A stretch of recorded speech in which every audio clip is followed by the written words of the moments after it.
বেশিরভাগ আমরা খেয়াল করেছি তার মায়ের একমাত্র সন্তান ছিল। জানলার পাশে বসে সারাদিন কবর দিকে তাকায় থাকে। এর বের হওয়ার পরে ওই বাসা থেকে আরেক বাসা যতক্ষণে যাই ততক্ষণ আমরা কান্দি। আমি বলব যে আমাদের কাছে আমি এই বইটার জন্য সারা জীবন কৃতজ্ঞ।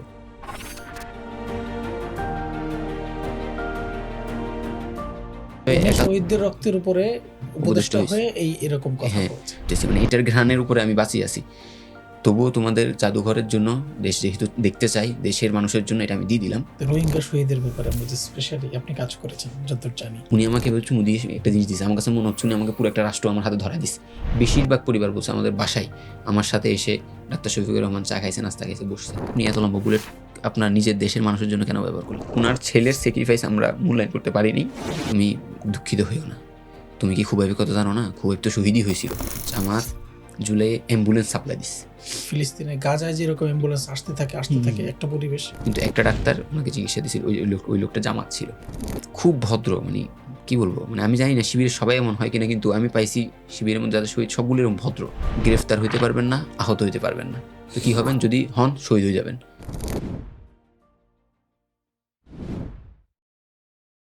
আপনার শিক্ষা প্রতিষ্ঠানের ম্যানেজমেন্ট করে ফেলুন সম্পূর্ণ ডিজিটালাইজড। ব্যবহার করুন তালিমি ক্লাউড স্কুল বা মাদ্রাসা ম্যানেজমেন্ট সফটওয়্যার।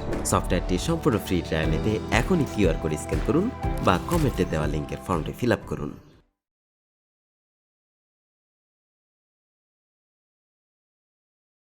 আসসালামু আলাইকুম রহমতুল্লাহ। ইনোভাটক্সের আরেকটি পডকাস্টে সবাইকে স্বাগত জানাচ্ছি। সম্মানিত উপস্থিতি, আমরা সবাই জানি জুলাই গণ অভ্যুত্থানে একটি নতুন বাংলাদেশ আমরা পেয়েছি। সেই বাংলাদেশের পিছনে কত মানুষের অবদান, কত ত্যাগ তিতিক্ষা, সব কিছু আসলে আমাদের চোখের সামনে আসেনি। এর পিছনে পর্দার আড়ালেও অনেক কিছু ঘটে গেছে, রয়ে গেছে। জুলাই শহীদ এবং আহতদের পরিবার সম্পর্কে আমরা খুব বেশি জানি না। এই মানুষদেরকে নিয়ে যারা কাজ করছেন, এই জুলাই শহীদ এবং আহতদের পরিবার নিয়ে যারা কাজ করছেন, তাদের অন্যতম একজন উদ্যোক্তা আজকে আমাদের সাথে স্টুডিওতে আছেন। তিনি হচ্ছেন আকিফ আব্দুল্লাহ ভাই। আমরা ইনশাল্লাহ তার সাথে আজকে জুলাই শহীদদের পরিবার, জুলাই শহীদদের অবস্থা, তার বিভিন্ন স্মৃতি নিয়ে আলোচনা করব। আসসালামু আলাইকুম রহমতুল্লাহ। আসসালামু আলাইকুম রহমতুল্লাহ। ওয়ালাইকুম আসসালাম রহমতুল্লাহ। কেমন আছেন ভাই? আলহামদুলিল্লাহ ভালো আছি। আপনি কেমন আছেন? আছি আলহামদুলিল্লাহ। তো আপনাকে আমরা সোশ্যাল মিডিয়ায় দেখছি যে নানান সময় শহীদদের পরিবারের সাথে সাক্ষাৎ এবং নানান ছোট ছোট টুকরো টুকরো ঘটনা যেগুলো আসলে আমাদের হৃদয়ে নাড়া দেয়, সেগুলো শেয়ার করতে। আপনি অনেক জায়গায় সফর করছেন, শহীদ পরিবারদের সাথে কথা বলছেন, দেখা করছেন।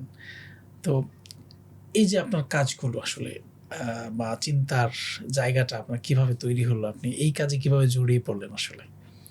জুলাইয়ের পরে, মানে যখন জুলাই হয়েছে, তো আমরা মিডিয়াতে কয়েকটা পরিচিত শহীদের মুখ, যেমন আবু সাইদ, মুগ্ধ বলতে পারেন, ফারহান ফাহিয়াস, আমাদের নরসিংদীর কয়েকজন শহীদ, এই কয়েকটা খণ্ডচিত্র আমরা ফেসবুকে দেখলাম। এরপরে হচ্ছে যখন শহীদদের তালিকা করা হলো সরকারিভাবে বেসরকারিভাবে, এই সংখ্যাটা প্রায় 800-এর উপরে ছিল, মানে একদম প্রাথমিক তালিকায়। আচ্ছা, আমি মানে চোখ বন্ধ করে একবার চিন্তা করার চেষ্টা করতেছিলাম যে আমরা একজন আবু সাইদের মৃত্যু সহ্য না করতে পেরে পুরো একটা জেনারেশন গণঅভ্যুত্থানের দিকে ছুটে গেছে কোটা আন্দোলন থেকে। তো এরকম 800 শহীদ আরও আছে, তার মানে 800 শহীদের আরও 800টা গল্প আছে। শুধু 800টা গল্প যদি মায়ের দৃষ্টি থেকে দেখি, মায়ের পয়েন্ট অফ ভিউ থেকে দেখি 800টা গল্প, আবার বাবার যে দৃষ্টি সেই জায়গা থেকে দেখলে আরও 800টা গল্প, রাইট। ভাই বোনের দৃষ্টি থেকে আরও 800টা আবেগ। এটাকে আমি গল্প বলবো না, আবেগ, মানে গণঅভ্যুত্থানের স্মৃতিগাথা, গল্প, যাই বলেন। মানে এইভাবে আমি যখন চিন্তা করলাম, আমি জাস্ট হারাই যাচ্ছিলাম যে স্ত্রী, সন্তান, মানে কত কিছুই জায়গায় জড়িত। তো আমার কাছে চিন্তা হইতেছিল যদি আমি জানতে পারি, তাদের কাছে চাইতে পারি, আমার নিজেকে ধন্য মনে হবে। কেন ধন্য মনে হবে? যে জুলাইয়ে যারা শহীদ হয়েছে তারা তো মানে মাকবুলিয়ত পেয়ে গেছে, যেটা আমরা আমাদের ভাষায় বলি যে তারা সফল। আমরাও চাইছিলাম যে এরকম একটা সফলতা আমাদের জীবনে আসুক, অন্তপক্ষে আমরা শাহাদাতটা বরণ করতে পারি। দেশের জন্য সম্মান সূচক মৃত্যু, এটা তো আমরা চাই, কিন্তু সেটা তো হয় নাই। তো চাচ্ছিলাম যে তাদের যারা হয়েছে তাদের পরিবারের ছোঁয়াটা অন্তত, তাদের সাথে কথা বলে অন্তপক্ষে মনের শান্তিটা পেয়েও হলেও যেন অতটুকু ভালো লাগা কাজ করাইতে পারি, সেই জায়গা থেকে শুরু করা। তো যত এগুলোর ভিতরে গেছি, মানে নিজেকে মানে মনে হয়েছে পৃথিবীতে এই গল্পগুলো সবার জানা উচিত। মানে জুলাইটা কী ছিল এটা জানতে গেলে আমাদের আসলে শেষ হবে না, একটা বিশাল গুহা। মূলত আপনার দায়বদ্ধতা এবং জুলাইয়ের সাথে থাকার একটা চেতনা থেকে আপনি কাজগুলো করে যাচ্ছেন। তো এখন এখানে তো আমরা যদি দেখি মোটা দাগে আপনি যেটা বলছিলেন যে কয়েকজন মানুষ যারা হয়তো সোশ্যালি কিছুটা, যেমন আবু সাঈদের কথা আসে, সেটা তো মিডিয়ার কারণে প্রথম দিক থেকেই আমরা জেনেছি। তারপরে মুগ্ধ অথবা অন্য যাদের কথা আমরা শুনি, আসলে তাদের হয়তো একটা সোসাইটি ছিল, তাদের বন্ধু-বান্ধব ছিল, শিক্ষিত সমাজের ছিল। এইজন্য তাদের কথাগুলো আমরা সোশ্যাল মিডিয়াতে দেখেছি, জি, জি, জি। পত্রিকাতে আসছে। কিন্তু এরকম তো অসংখ্য শহীদ আছেন, যারা হয়তো রাস্তায় ভ্যান চালক ছিলেন, কেউ হয়তো শ্রমিক ছিলেন, অথবা কেউ রাস্তার, আমরা যাদেরকে পথশিশু বলি, সেরকম শিশু তো অনেক মৃত্যুবরণ করেছে। তাদের গল্পগুলো তো আমরা জানি না, অথবা প্রত্যন্ত অঞ্চলের অনেকেই আছেন। তো এরকম নানান ঘরানার মানুষের সাথে তো আপনার দেখা হয়েছে, কথা হয়েছে। তো আমরা যদি জানতে চাই যে এখন পর্যন্ত আপনি মানে কতগুলো শহীদ পরিবারের সাথে দেখা করেছেন, বা কতগুলো আহত পরিবার বা এদের সাথে আপনি দেখা সাক্ষাৎ করছেন? শহীদ পরিবার যদি বলি, কত পরিবার হবে, ধরেন না ৩০০ থেকে ৪০০ পরিবারের সাথে একদম সামনাসামনি বসে কথা হয়েছে, তাদের জন্য কাজ করা হয়েছে। এছাড়া মোবাইলে বিভিন্ন সময়ে মোটামুটি ৫০০-৬০০ পরিবারের সাথেই বিভিন্ন কাজ হয়, এবং আমি চেষ্টা করতেছি নিজের সীমাবদ্ধতার জায়গা ছাড়া আরও কিছু যদি আমাদের মতো মানে তরুণ জুলাই প্রেমী মানুষ আমরা তৈরি করতে পারি, যারা কিনা শুধু শহীদ পরিবারদেরকে নিয়ে চিন্তা করবে, আহতদেরকে নিয়ে চিন্তা করবে। মানে সে যা করার করুক, কিন্তু আমাদের জুলাইটা টিকে থাকার জন্য তাদের সাথে থাকবে।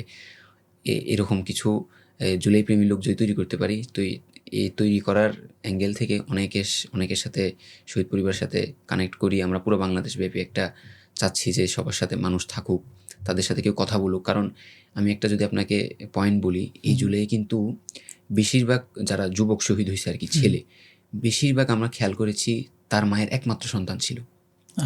মানে তার 18 বছর, 20 বছর, 21 বছর শহীদ হয়েছে, কিন্তু সে তার মায়ের একমাত্র সন্তান। এরকম আমি আপনাকে লিস্ট ধরে কম নাইলেও 50-এর উপর নাম বলতে পারবো যারা মায়ের একমাত্র সন্তান ছিল।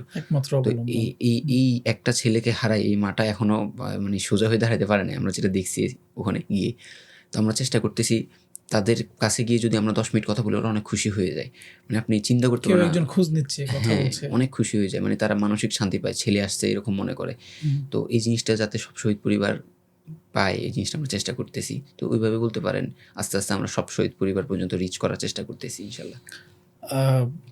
এখন আমরা যদি বিশেষ করে বলি যে এখানে নানান ঘরানার মানুষ ছিল, কোনো দল মত নির্বিশেষে বিভিন্ন শ্রেণী পেশার বয়সের মানুষ এখানে নেমে আসছিল জুলাইয়ে। তো জুলাই যে নতুন বাংলাদেশের আকাঙ্ক্ষা নিয়ে তারা মাঠে নেমেছিল, শহীদ হয়েছেন।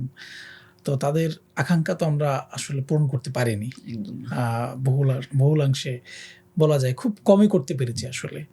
তো এই জায়গা থেকে আপনার কষ্ট লাগে না কখনো কখনো? আপনি যেহেতু কাজ করছেন, সবকিছু দেখছেন। মানে এটা তো আমার খারাপ লাগা থেকেও বেশি যখন শহীদ পরিবারের কাছে যাই বসা হয়, ওই মারা আসলে দেশের খবরটা তেমন রাখতে চায় না, কারণ তার ছেলেকে নিয়ে সে সারাদিন বসে থাকে। মানে আমরা এরকম মা দেখেছি যারা কিনা ওই ছেলের খবরটা একদম উঠানে দিছে। তো সে জানলাতে একটা সোফা এক্সট্রা জানলাতে চাপায় বসাইছে, যাতে সে জানলার পাশে বসতে পারে। ওই জানলার পাশে বসে সারাদিন কবর দিকে তাকায় থাকে। তো ওই মাদের আসলে দেশ নিয়ে চিন্তা করার সময় হয় না, আমি যেটা দেখেছি। ওই বাবারা একটু বেশি চিন্তা করে থাকে। তো বাবাদের সাথে যখন বসি, তারা খুব আফসোসের সাথে বলে যে আমাদের ছেলেগুলা মানে শাহাদাত বরণ করলো, তারা জীবন দিল, কিন্তু আমরা চাইছিলাম দেশে একটা পরিবর্তন আসবে, কিছুই হলো না। উল্টা আমরা মানে দিন দিন কেমন জানি নিরাপত্তাহীনতা তো ভুগতেছেই, প্লাস হচ্ছে মানে দিন দিন অনিশ্চয়তার দিকে তারা চলে যাচ্ছে, এটা ওরা নিজেরাই বলে। তখন আসলে চিন্তা করি আমি একটু, মানে আমি চোখ বন্ধ করি, চিন্তা করার চেষ্টা করি যে মানে আমার তো একটা সন্তান আছে, ছোট মেয়ে। তো সে দেশের জন্য জীবন দিল, জীবন দেওয়ার পরে আমি হচ্ছে মানে তাকে নিয়ে গর্বিত হওয়ার জায়গায় দিন দিন চিন্তিত হয়ে পড়ছি, কিছুই পরিবর্তন হলো না। তো আমার কেমন লাগবে? এই জিনিসটা আমি যখন চোখ বন্ধ করে চিন্তা করি, ওনার জায়গায় আমি নিজেকে রাখি, তখন আসলে মানে আঘাতটা বেশি লাগে আসলে, যে কি হইলো আসলে আমাদের সাথে, এতগুলো জীবনের সাথে কি হইলো। এখন এই যে না পাওয়া বা হারানোর যে ব্যথা বেদনা, সেটা আপনি কাছ থেকে দেখছেন, শহীদ পরিবারের কাছ থেকে দেখছেন। তো ওনাদের আসলে মূল আকাঙ্ক্ষার জায়গা কোনটা? ওনারা কি চান আসলে? মানে ওনাদের চাওয়ার জায়গাটা খুব বেশি, বা না। আপনার কি মনে হয়? না, আমি বলি মিডিয়া ট্রায়ালে ফেলে জুলাইকে যেভাবে বিকৃত করার চেষ্টা করা হয়েছে, এর মধ্যে একটা পয়েন্ট ছিল যে শহীদ পরিবাররা খুব টাকার লোভী, তারা অনেক টাকার জন্য দৌড়াচ্ছে, চাকরির জন্য দৌড়াচ্ছে। কিন্তু আমি এর বিপরীত দেখেছি কি জানেন, যে শহীদ পরিবাররা চায় কেউ তাদের একটু খবর রাখুক। তার ছেলে মারা গিয়েছে, শহীদ হয়েছে, তার জায়গায় 100টা ছেলে তার জন্য ছেলে হয়ে যাক, তারা তার মায়ের খবর রাখুক। এবং হচ্ছে দেশের একটু পরিবর্তন। দেশের কি পরিবর্তন? যে সিস্টেমেটিকলি যে ছোটো ছোটো জিনিসগুলো, মানে নাগরিক অধিকার, এগুলো মানুষ পাওয়া উচিত কিন্তু পাচ্ছে না এই দেশের সিস্টেমের জন্য। এই ছোটো ছোটো পরিবর্তনগুলো তারা চায়। তারা টাকা পয়সার পিছনে ছুটছে এরকম খুব কম, মানে কিছু তো ব্যতিক্রম থাকতেই পারে। স্বাভাবিক। কিন্তু এটাকে মিডিয়া ট্রায়ালে ফেলে যেভাবে বিকৃত করা হয়, বিষয়টা এমন না। শহীদ পরিবারগুলোর মধ্যে অনেক স্যাক্রিফাইস দেওয়া শহীদ পরিবার আমি অনেক দেখেছি। তো তাদের চাও খুব বেশি না, আপনি যেটা বললেন, তাদের চাও হচ্ছে তাদের খোঁজ খবরটা একটু ঠিকভাবে রাখা হোক, তাদের মাথার উপরে একটা ছায়া থাকুক। আবার আরেকটা পয়েন্ট হচ্ছে, শহীদ পরিবারদের মধ্যে যারা বাবা হারাইছে বেশিরভাগ, তো তারা না আসলে নিঃস্ব হয়ে গেছে। এতদিন হচ্ছে তাদের ঘরে টাকা ঢুকতো, এখন টাকা বের হয়। তো বের হয় যে টাকা ঢুকার মাধ্যম না থাকলে বের হওয়ার মাধ্যম থাকে না। তো আমরা দেখেছি মানে এরকমও শহীদ পরিবার দেখা হয়েছে যে তার বাসায় একটা খাট নাই, তো হচ্ছে বৃষ্টি পড়ে পানি উঠে গেছে। পানি উঠে যাওয়ার কারণে 2টা বাচ্চা ছোট ছোট, ওই মহিলা সারা রাত মানে বসতেও পারতেছে না, বাচ্চাদেরকে নিয়ে শুইতেও পারতেছে না, দাঁড়াই আছে। তো এই খবরটা পেয়ে মানে আমাদের এত খারাপ লাগছিল। তো এইগুলো তো আমাদের খবর রাখার থেকেও বেশি সরকারের খবর রাখা দরকার ছিল, সরকার রাখে নাই। তো দিন শেষে পর আফসোস করে মানুষ থেকে ফান্ডিং করে একটা খাট আমরা ব্যবস্থা করছিলাম।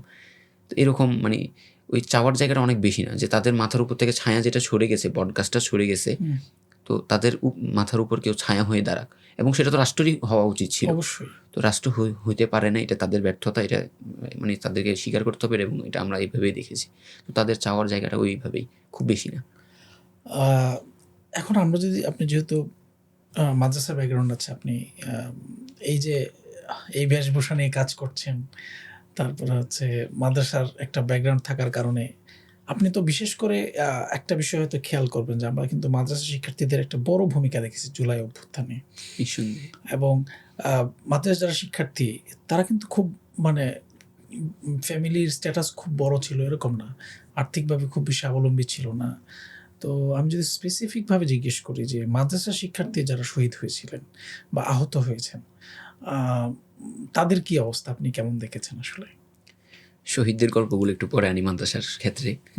আমি হচ্ছে এই এখন 26 সালের জানুয়ারি চলে, তো 25 সালের আগস্টের দিকে মনে হয় আমি ডিসি অফিসে গিয়েছিলাম চট্টগ্রামে শহীদ পরিবারদেরকে নিয়ে। তখন ওখানে মানে ডিসি যে গেটের পাশে একটা মাদ্রাসার ছাত্র দাঁড়ায় আছে, খুব স্মার্ট দেখতে। তো মানে আমি দেখি মনে হইলো কি রে, এখানে কী করে? ভাই সালাম দিছি, তো ভাই কী জন্য আসছেন? তো বলতেছে যে ভাই আমি আসছি হচ্ছে, আমি জুলাই আহত, আমি মিরপুর 10-এ গুলি খাইছিলাম। তো হচ্ছে আমি চট্টগ্রামের হওয়ায় আমার লিস্টটা চট্টগ্রামে হয়েছে, কিন্তু আমি আহত হয়েছি মিরপুর 10-এ ঢাকায়। তো এই জন্য আমার টাকা পয়সাগুলো নিয়ে খুব ঝামেলা হইতেছে, আমার একটু আর্থিক দরকার। তো আমি ভাবলাম আর্থিক দরকার মানে হয়তো তেমন সমস্যা নেই। তো ভাই কীভাবে কী হয়েছে একটু যদি বলতেন। ভাই মিরপুর 10-এ গুলি খেয়েছি, আমার মাথার মধ্যে এখনও 400 বুলেট আছে। আমি উপর তাকাই আছি, কী বলে এই লোক আমাকে? সে 400টা বুলেট মাথায় নিয়ে আমার সাথে কথা বলতেছে সামনাসামনি, মানে আমি এরকম তব্ধ। আমি বলছি ভাই কই? বলতেছে ভাই মানে এরকম করে আমাকে চিপ দিয়ে দেখাচ্ছে মাথার মধ্যে, এগুলো ছড়া গুলি, তো টিপ দিয়ে দেখাচ্ছে। আমি নিজেকে মানে তার সামনে পুরো অসহায় হয়ে গেছি। আমি মানে তাকে জীবন্ত লাশ মনে হয়েছে। তো মানে তার চোখ লাল হয়ে গেছে, মানে আমি খুব অবাক হয়ে গেছি, এটা কী বললো আমাকে। আমি সাথে সাথে ডিসি অফিস নিয়ে গেছি, ওরা তো গুরুত্ব দেয় না, মানে এই আবেগ তাদের মধ্যে নাই। এই আমলাতন্ত্র বাংলাদেশ পুরো শেষ করে দিয়েছে। শহীদদেরকে, আহতদেরকে এরা অবহেলা করতে করতে মানে এদেরকে বিরক্ত বানিয়ে ফেলছে যে তোমরা কিছু না। তাদেরকে এমন একটা অনুভূতি তাদের ভিতরে ঢুকাই দিস। তো কিন্তু বিষয়টা কি জানেন, ও এক্সট্রা কিছু চাইতে আসে নাই। সব আহতরা যেটা পাইছে ওইটাই ও পাওয়ার কথা, কিন্তু হচ্ছে ওর জায়গা ভিন্ন হওয়ার কারণে ওইটা পাচ্ছে না, এবং এটা ডিসি অফিসে পড়ে আছে। ও মানে সিস্টেম জানে না, এবং সে গিয়ে বলছে তাকে কেউ হেল্প করতেছে না। কিন্তু আমি তো সিস্টেমটা জানি, তো আমি ওকে সাধারণ শাখায় নিয়ে গেলাম। ভাই ও তো এখানে হয়তো দেখেন, একটু কম্পিউটারে সার্চ করে বের করলো যে ওর নামে 1 লাখ টাকায় এসে জমা হয়ে আছে, এরপরে গিফট জমা হয়ে আছে ওর জন্য ওই সরকারি। তো সে পাইলো, মানে পেয়ে এত খুশি হয়েছে, বলতেছে ভাই আমি চিকিৎসা করানো দরকার আমার, এবং পূর্বেও কিছু চিকিৎসার কাজে অনেক খরচ হয়েছে, আমি অনেক হাওলাতে জর্জরিত। 1 লাখ টাকা কিছু না, তবুও 1 লাখ টাকা দিয়ে আমি অনেক কিছু করতে পারবো। মানে টাকা পয়সার হিসাবগুলো আমি অন্য দিকে রাখি। আমি জাস্ট এটা চিন্তা করতেছি, আমাদের মাদ্রাসার মানে জুলাই আহত, সে 400টা ছড়া গুলি মাথায় নিয়ে ঘুরতেছে একদম জীবন্ত লাশ হয়ে। এটা আমার চোখের সামনে দেখা। এরকম অনেক গল্প তো আপনারা দেখেন। এটা হচ্ছে আহতদের একটা ছোট গল্প বলার চেষ্টা করলাম। জুলাই শহীদদের, মাদ্রাসা শহীদদের যদি কথা বলি, মানে আমরা যখন কাজ করছি তখন সবচেয়ে বেশি আবেগী হয়েছি এই গল্পটা। আপনারা শহীদ খুবাইবের গল্প জানেন, শহীদ মাবরুরের গল্প জানেন, মাদ্রাসা শহীদদের মধ্যে অনেকের গল্প জানেন, কিন্তু শহীদ দিন ইসলামের গল্পটা মানে আমার কাছে আমি সামনে থেকে বেশি আমাকে নাড়া দিছে মন থেকে। ওই দিন হচ্ছে আমি আর শাহিদ ভাই সাধারণত যেভাবে বের হই, সকালবেলা বের হয়েছি, কারণ হচ্ছে আমরা যাত্রাবাড়িতেই ছিলাম, যাত্রাবাড়িতে ওদের বাসা জানি। বের হয়ে সাধারণ মানে শহীদদের বাসায় যাবো, সব কিছু ওকে, আমরা আসলাম, কল দিলাম যে আঙ্কেল আমরা তো আসছি, মানে শহীদ দিন ইসলামের বাবাকে, ও হাফেজ, শহীদ হাফেজ দিন ইসলাম। তো আঙ্কেল আমরা আসছি, আসেন একটু আমাদেরকে নিয়ে যান বাসায়। তো উনি যাত্রাবাড়ি মোড়ে আসলো, মোড়ে আসি বলতেছে যে এটা আমাদের চায়ের দোকান, বসো। তো আমি ভাবলাম চায়ের দোকানের তার মানে তো আসলে অনেক গরিব। তো আমাদেরকে চায়ের দোকানে বসে আমি একটু গল্প করলাম। তো আমি বুঝি নাই যে উনি চায়ের দোকানে কেন বসাইলো।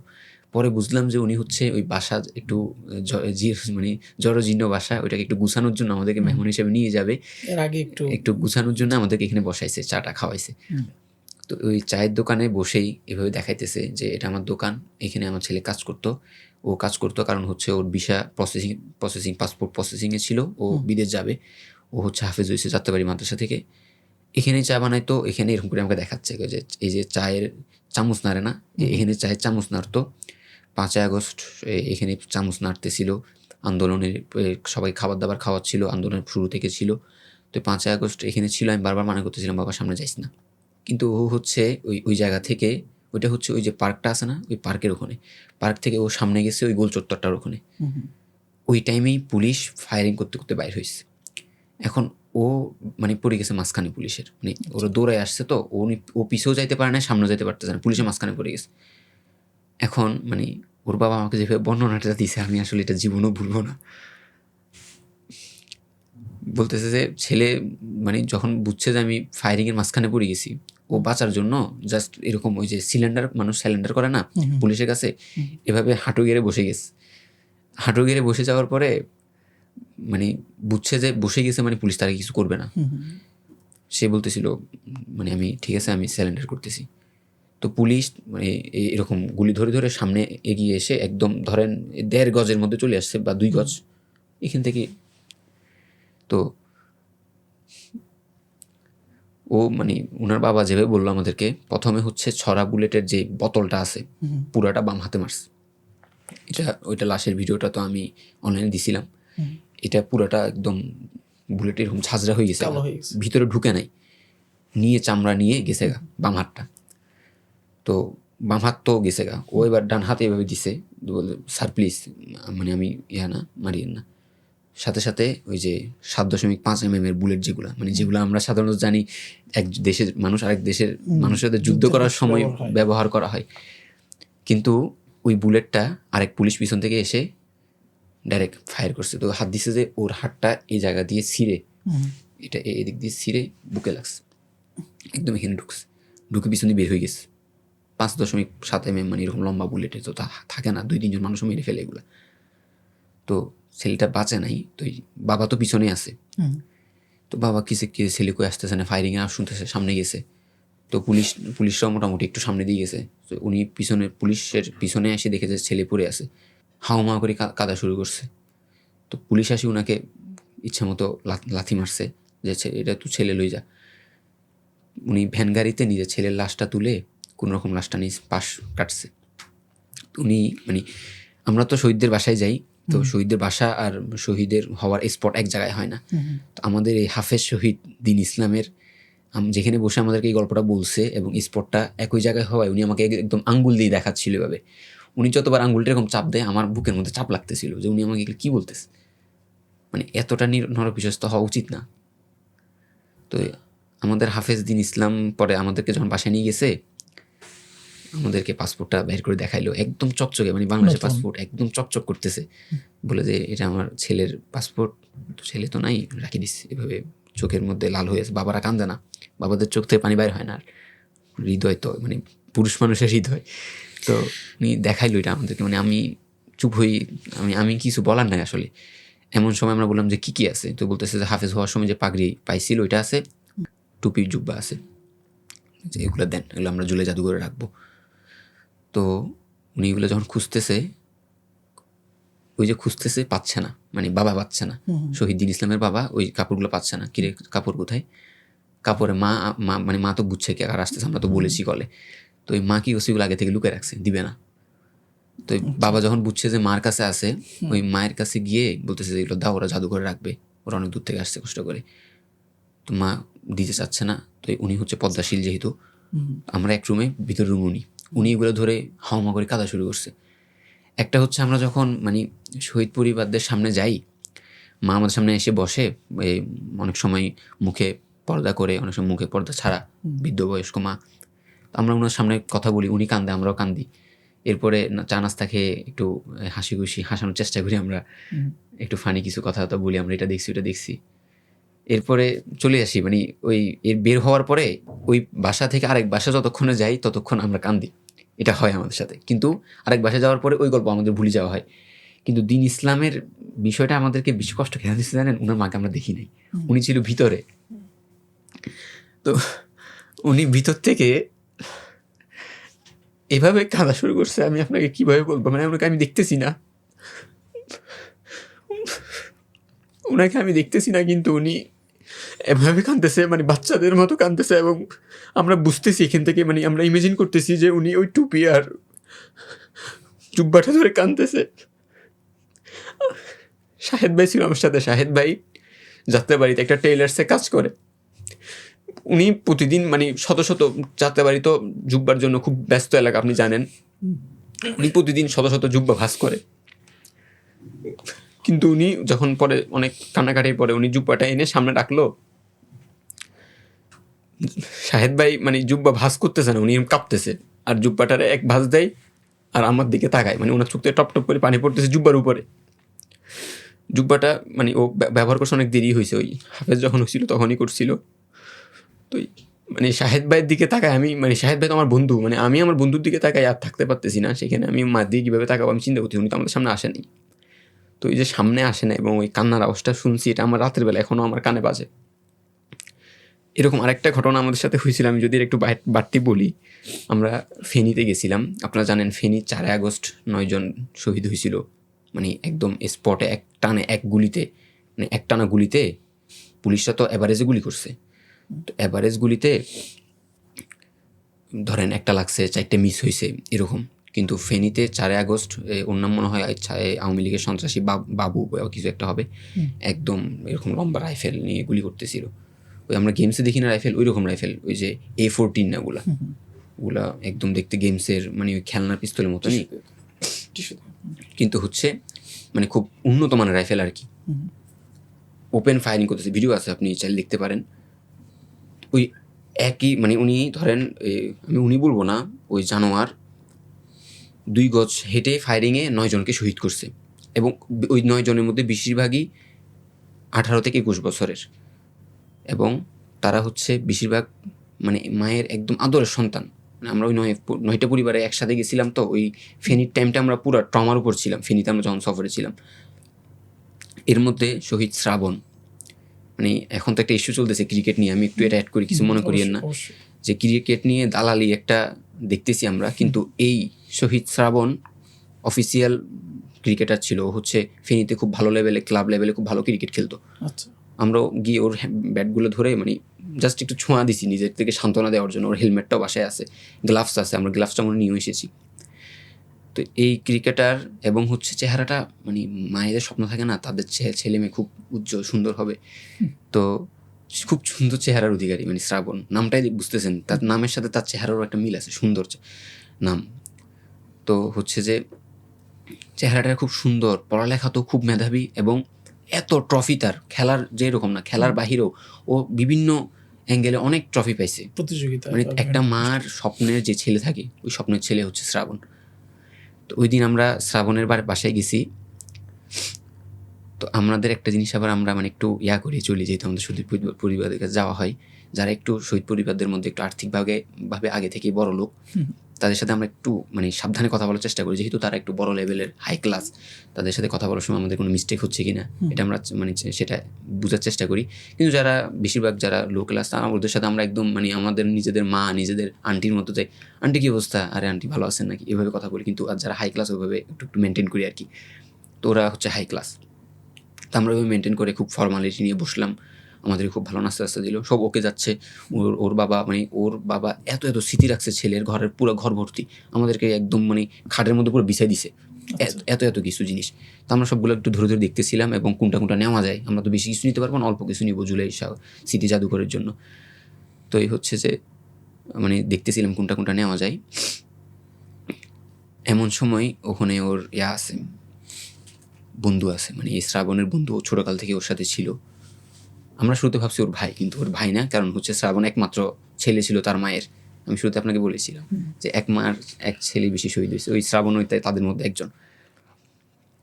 তো তিনি বললেন যে এই যে ছবিটা দেখতেছেন, আমাকে একটা ছবি দেখালেন। এই ছবিটা হচ্ছে 3 আগস্টের, আমার বন্ধু মাথায় যে কাপড়টা দেখতেছেন লাল কাপড়, এটা বেঁধে সে আন্দোলন করছে। তো এই লাল কাপড়টা হচ্ছে কোনো কাপড় না, এটা তার মায়ের উন্না। আন্দোলনে যাওয়ার আগে তার মায়ের লাল উন্নাটা মাথায় বেঁধে গেছে, কারণ হচ্ছে ওই দিন কর্মসূচি ছিল লাল কাপড় বাঁধার যে কর্মসূচি, সে এটা পালন করতে চাচ্ছিল, কিন্তু লাল কাপড় পাচ্ছিল না। এই জন্য মায়ের ডয়ের থেকে লাল কাপড়টা নিয়ে চলে গেছে। এরপরে 4 তারিখও এটা বেঁধে গেছে, 4 তারিখ শহীদ হয়েছে, এই কাপড়টা রেখে দেওয়া হয়েছে, উন্নাটা। তো এটা আপনারা নেবেন কিনা? আমি বলছি কী বলেন, এটাই তো নেওয়ার জিনিস। ছবিও আছে এটার সাথে, মানে ও আন্দোলন করতে যেরকম গর্জন দিচ্ছে, মাথায় লাল কাপড়টা বাঁধা, খুব স্মার্ট, মানে কী বলবো। তো এই কাপড়টা দেন তাহলে, ভিতর থেকে আনছে আমি আমার হাতে নিছি। মানে আমি তো মানে এগুলাতে অভ্যস্ত হয়ে যাওয়ার মতো অবস্থা, কিন্তু আমার খুব খারাপ লাগতেছিল উন্নাটার দিকে। একবার উন্নার দিকে তাকাই, একবার ছবির দিকে তাকাই, ছবিটা তোর মাথায় মিলতেছে। তো এমন সময় আবার ওই যে বন্ধু, ও ভিতর থেকে মানে ঘুরান দিয়ে আসছে, আমাদেরকে হাত থেকে কাপড়টা দিল, মানে উন্নাটা, লাল উন্নাটা, ভিতরে গেল, আবার এসে এবার সুন্দর করে নিয়ে গেল গা। বলতে ভাই একটু দেন, আমি দিছি। তো ভাবছি হয়তো নিচে কিছুর জন্য আবার দিয়ে দিচ্ছে আমাদেরকে। এই যে কাপড়টা, লাল কাপড়টা ভিতরে গেছে, 2 ঘন্টার খবর নেই। আমরা বসেই আছি, আমাদেরকে একটার পর একটা নাস্তা আনি খাওয়াচ্ছে, মানে যাতে বিরক্ত না হয়। বাবাটা গল্প করতেছে, এটা বলতেছে, অনেক কিছু দেখাচ্ছে। মানে আমরা বুঝতেছি ভিতরে কিছু একটা হচ্ছে। 2 ঘন্টা ধরে একটা কাপড় আসে না কেন? বাসা বড়, এই ভিতরে ছিল না, আমরা বুঝতেছি না কি হচ্ছে। তো 2 ঘন্টা পরে প্রথমে বন্ধুটা ঢুকলো, বন্ধুর পিছনে ওনার মা ঢুকতেছে। আমরা সবাই দাঁড়াই গেলাম সম্মানের জায়গা থেকে। উনি একদম বোরকা টোরকা পরে কালো নেকাব বেঁধে আসছে আর কি। তো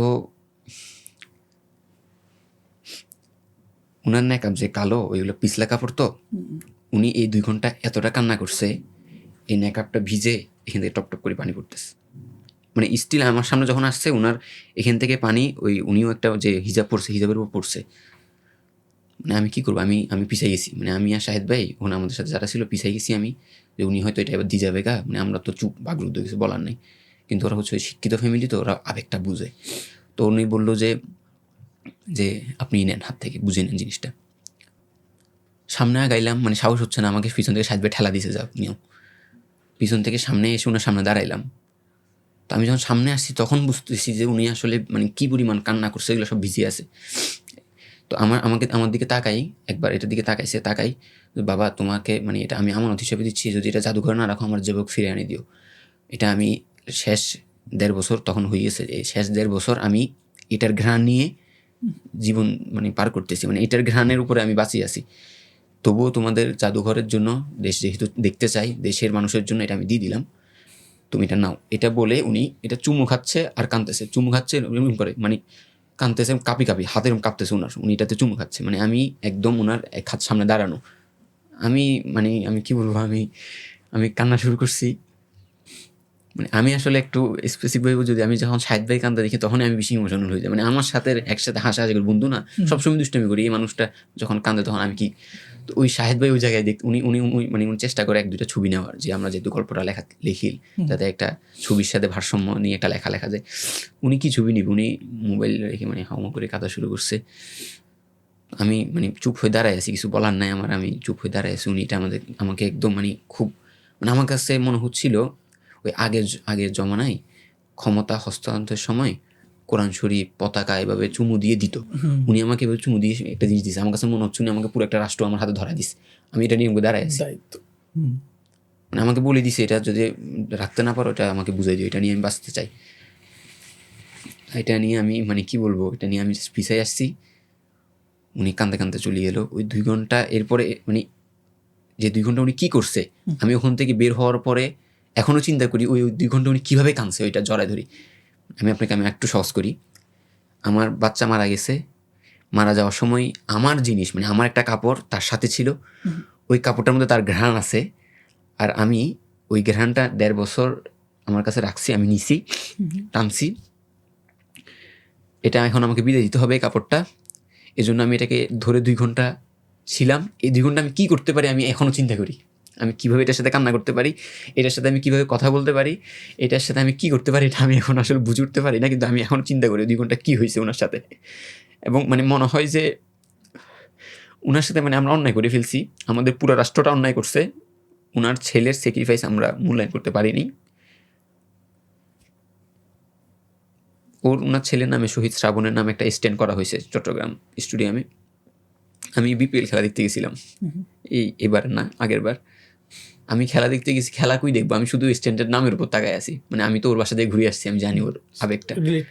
হ্যাঁ, আমি ছবি তুলি ওর বন্ধু, ওই যে বন্ধুটা ওর কাছে পাঠাইছি যে ভাই এটা শহীদ শ্রাবণ নামে স্ট্যান্ড, ওরা জানে না এটার কথা, তো জানি খুব গর্বিত হইল। তো এটা হচ্ছে শ্রাবণের ঘটনা, আর ওটা হচ্ছে দিন ইসলামের ঘটনা। এটা এই 2টা মায়ের মধ্যে আমরা যেটা পাইছিলাম যে ভিতরে কান্না, আর একটা হচ্ছে সামনের কান্না আর কি। মাদ্রাসা শহীদদের কথা বললে এটা, আর মাদ্রাসা শহীদদের মধ্যে তো শহীদ খুবাইবের কথা একটু বলতেই হয়। শহীদ খুবাইবের বিয়ে ঠিক হয়েছিল, ওর হচ্ছে ওই যে এঙ্গেজমেন্ট হয় না, আংটি বদল। আমরা তো সেই খাব্বাব খুবাইবের কথা ইসলামের ইতিহাস থেকে জানি আসলে। জি, এবং নতুন আরেকটা ইতিহাস।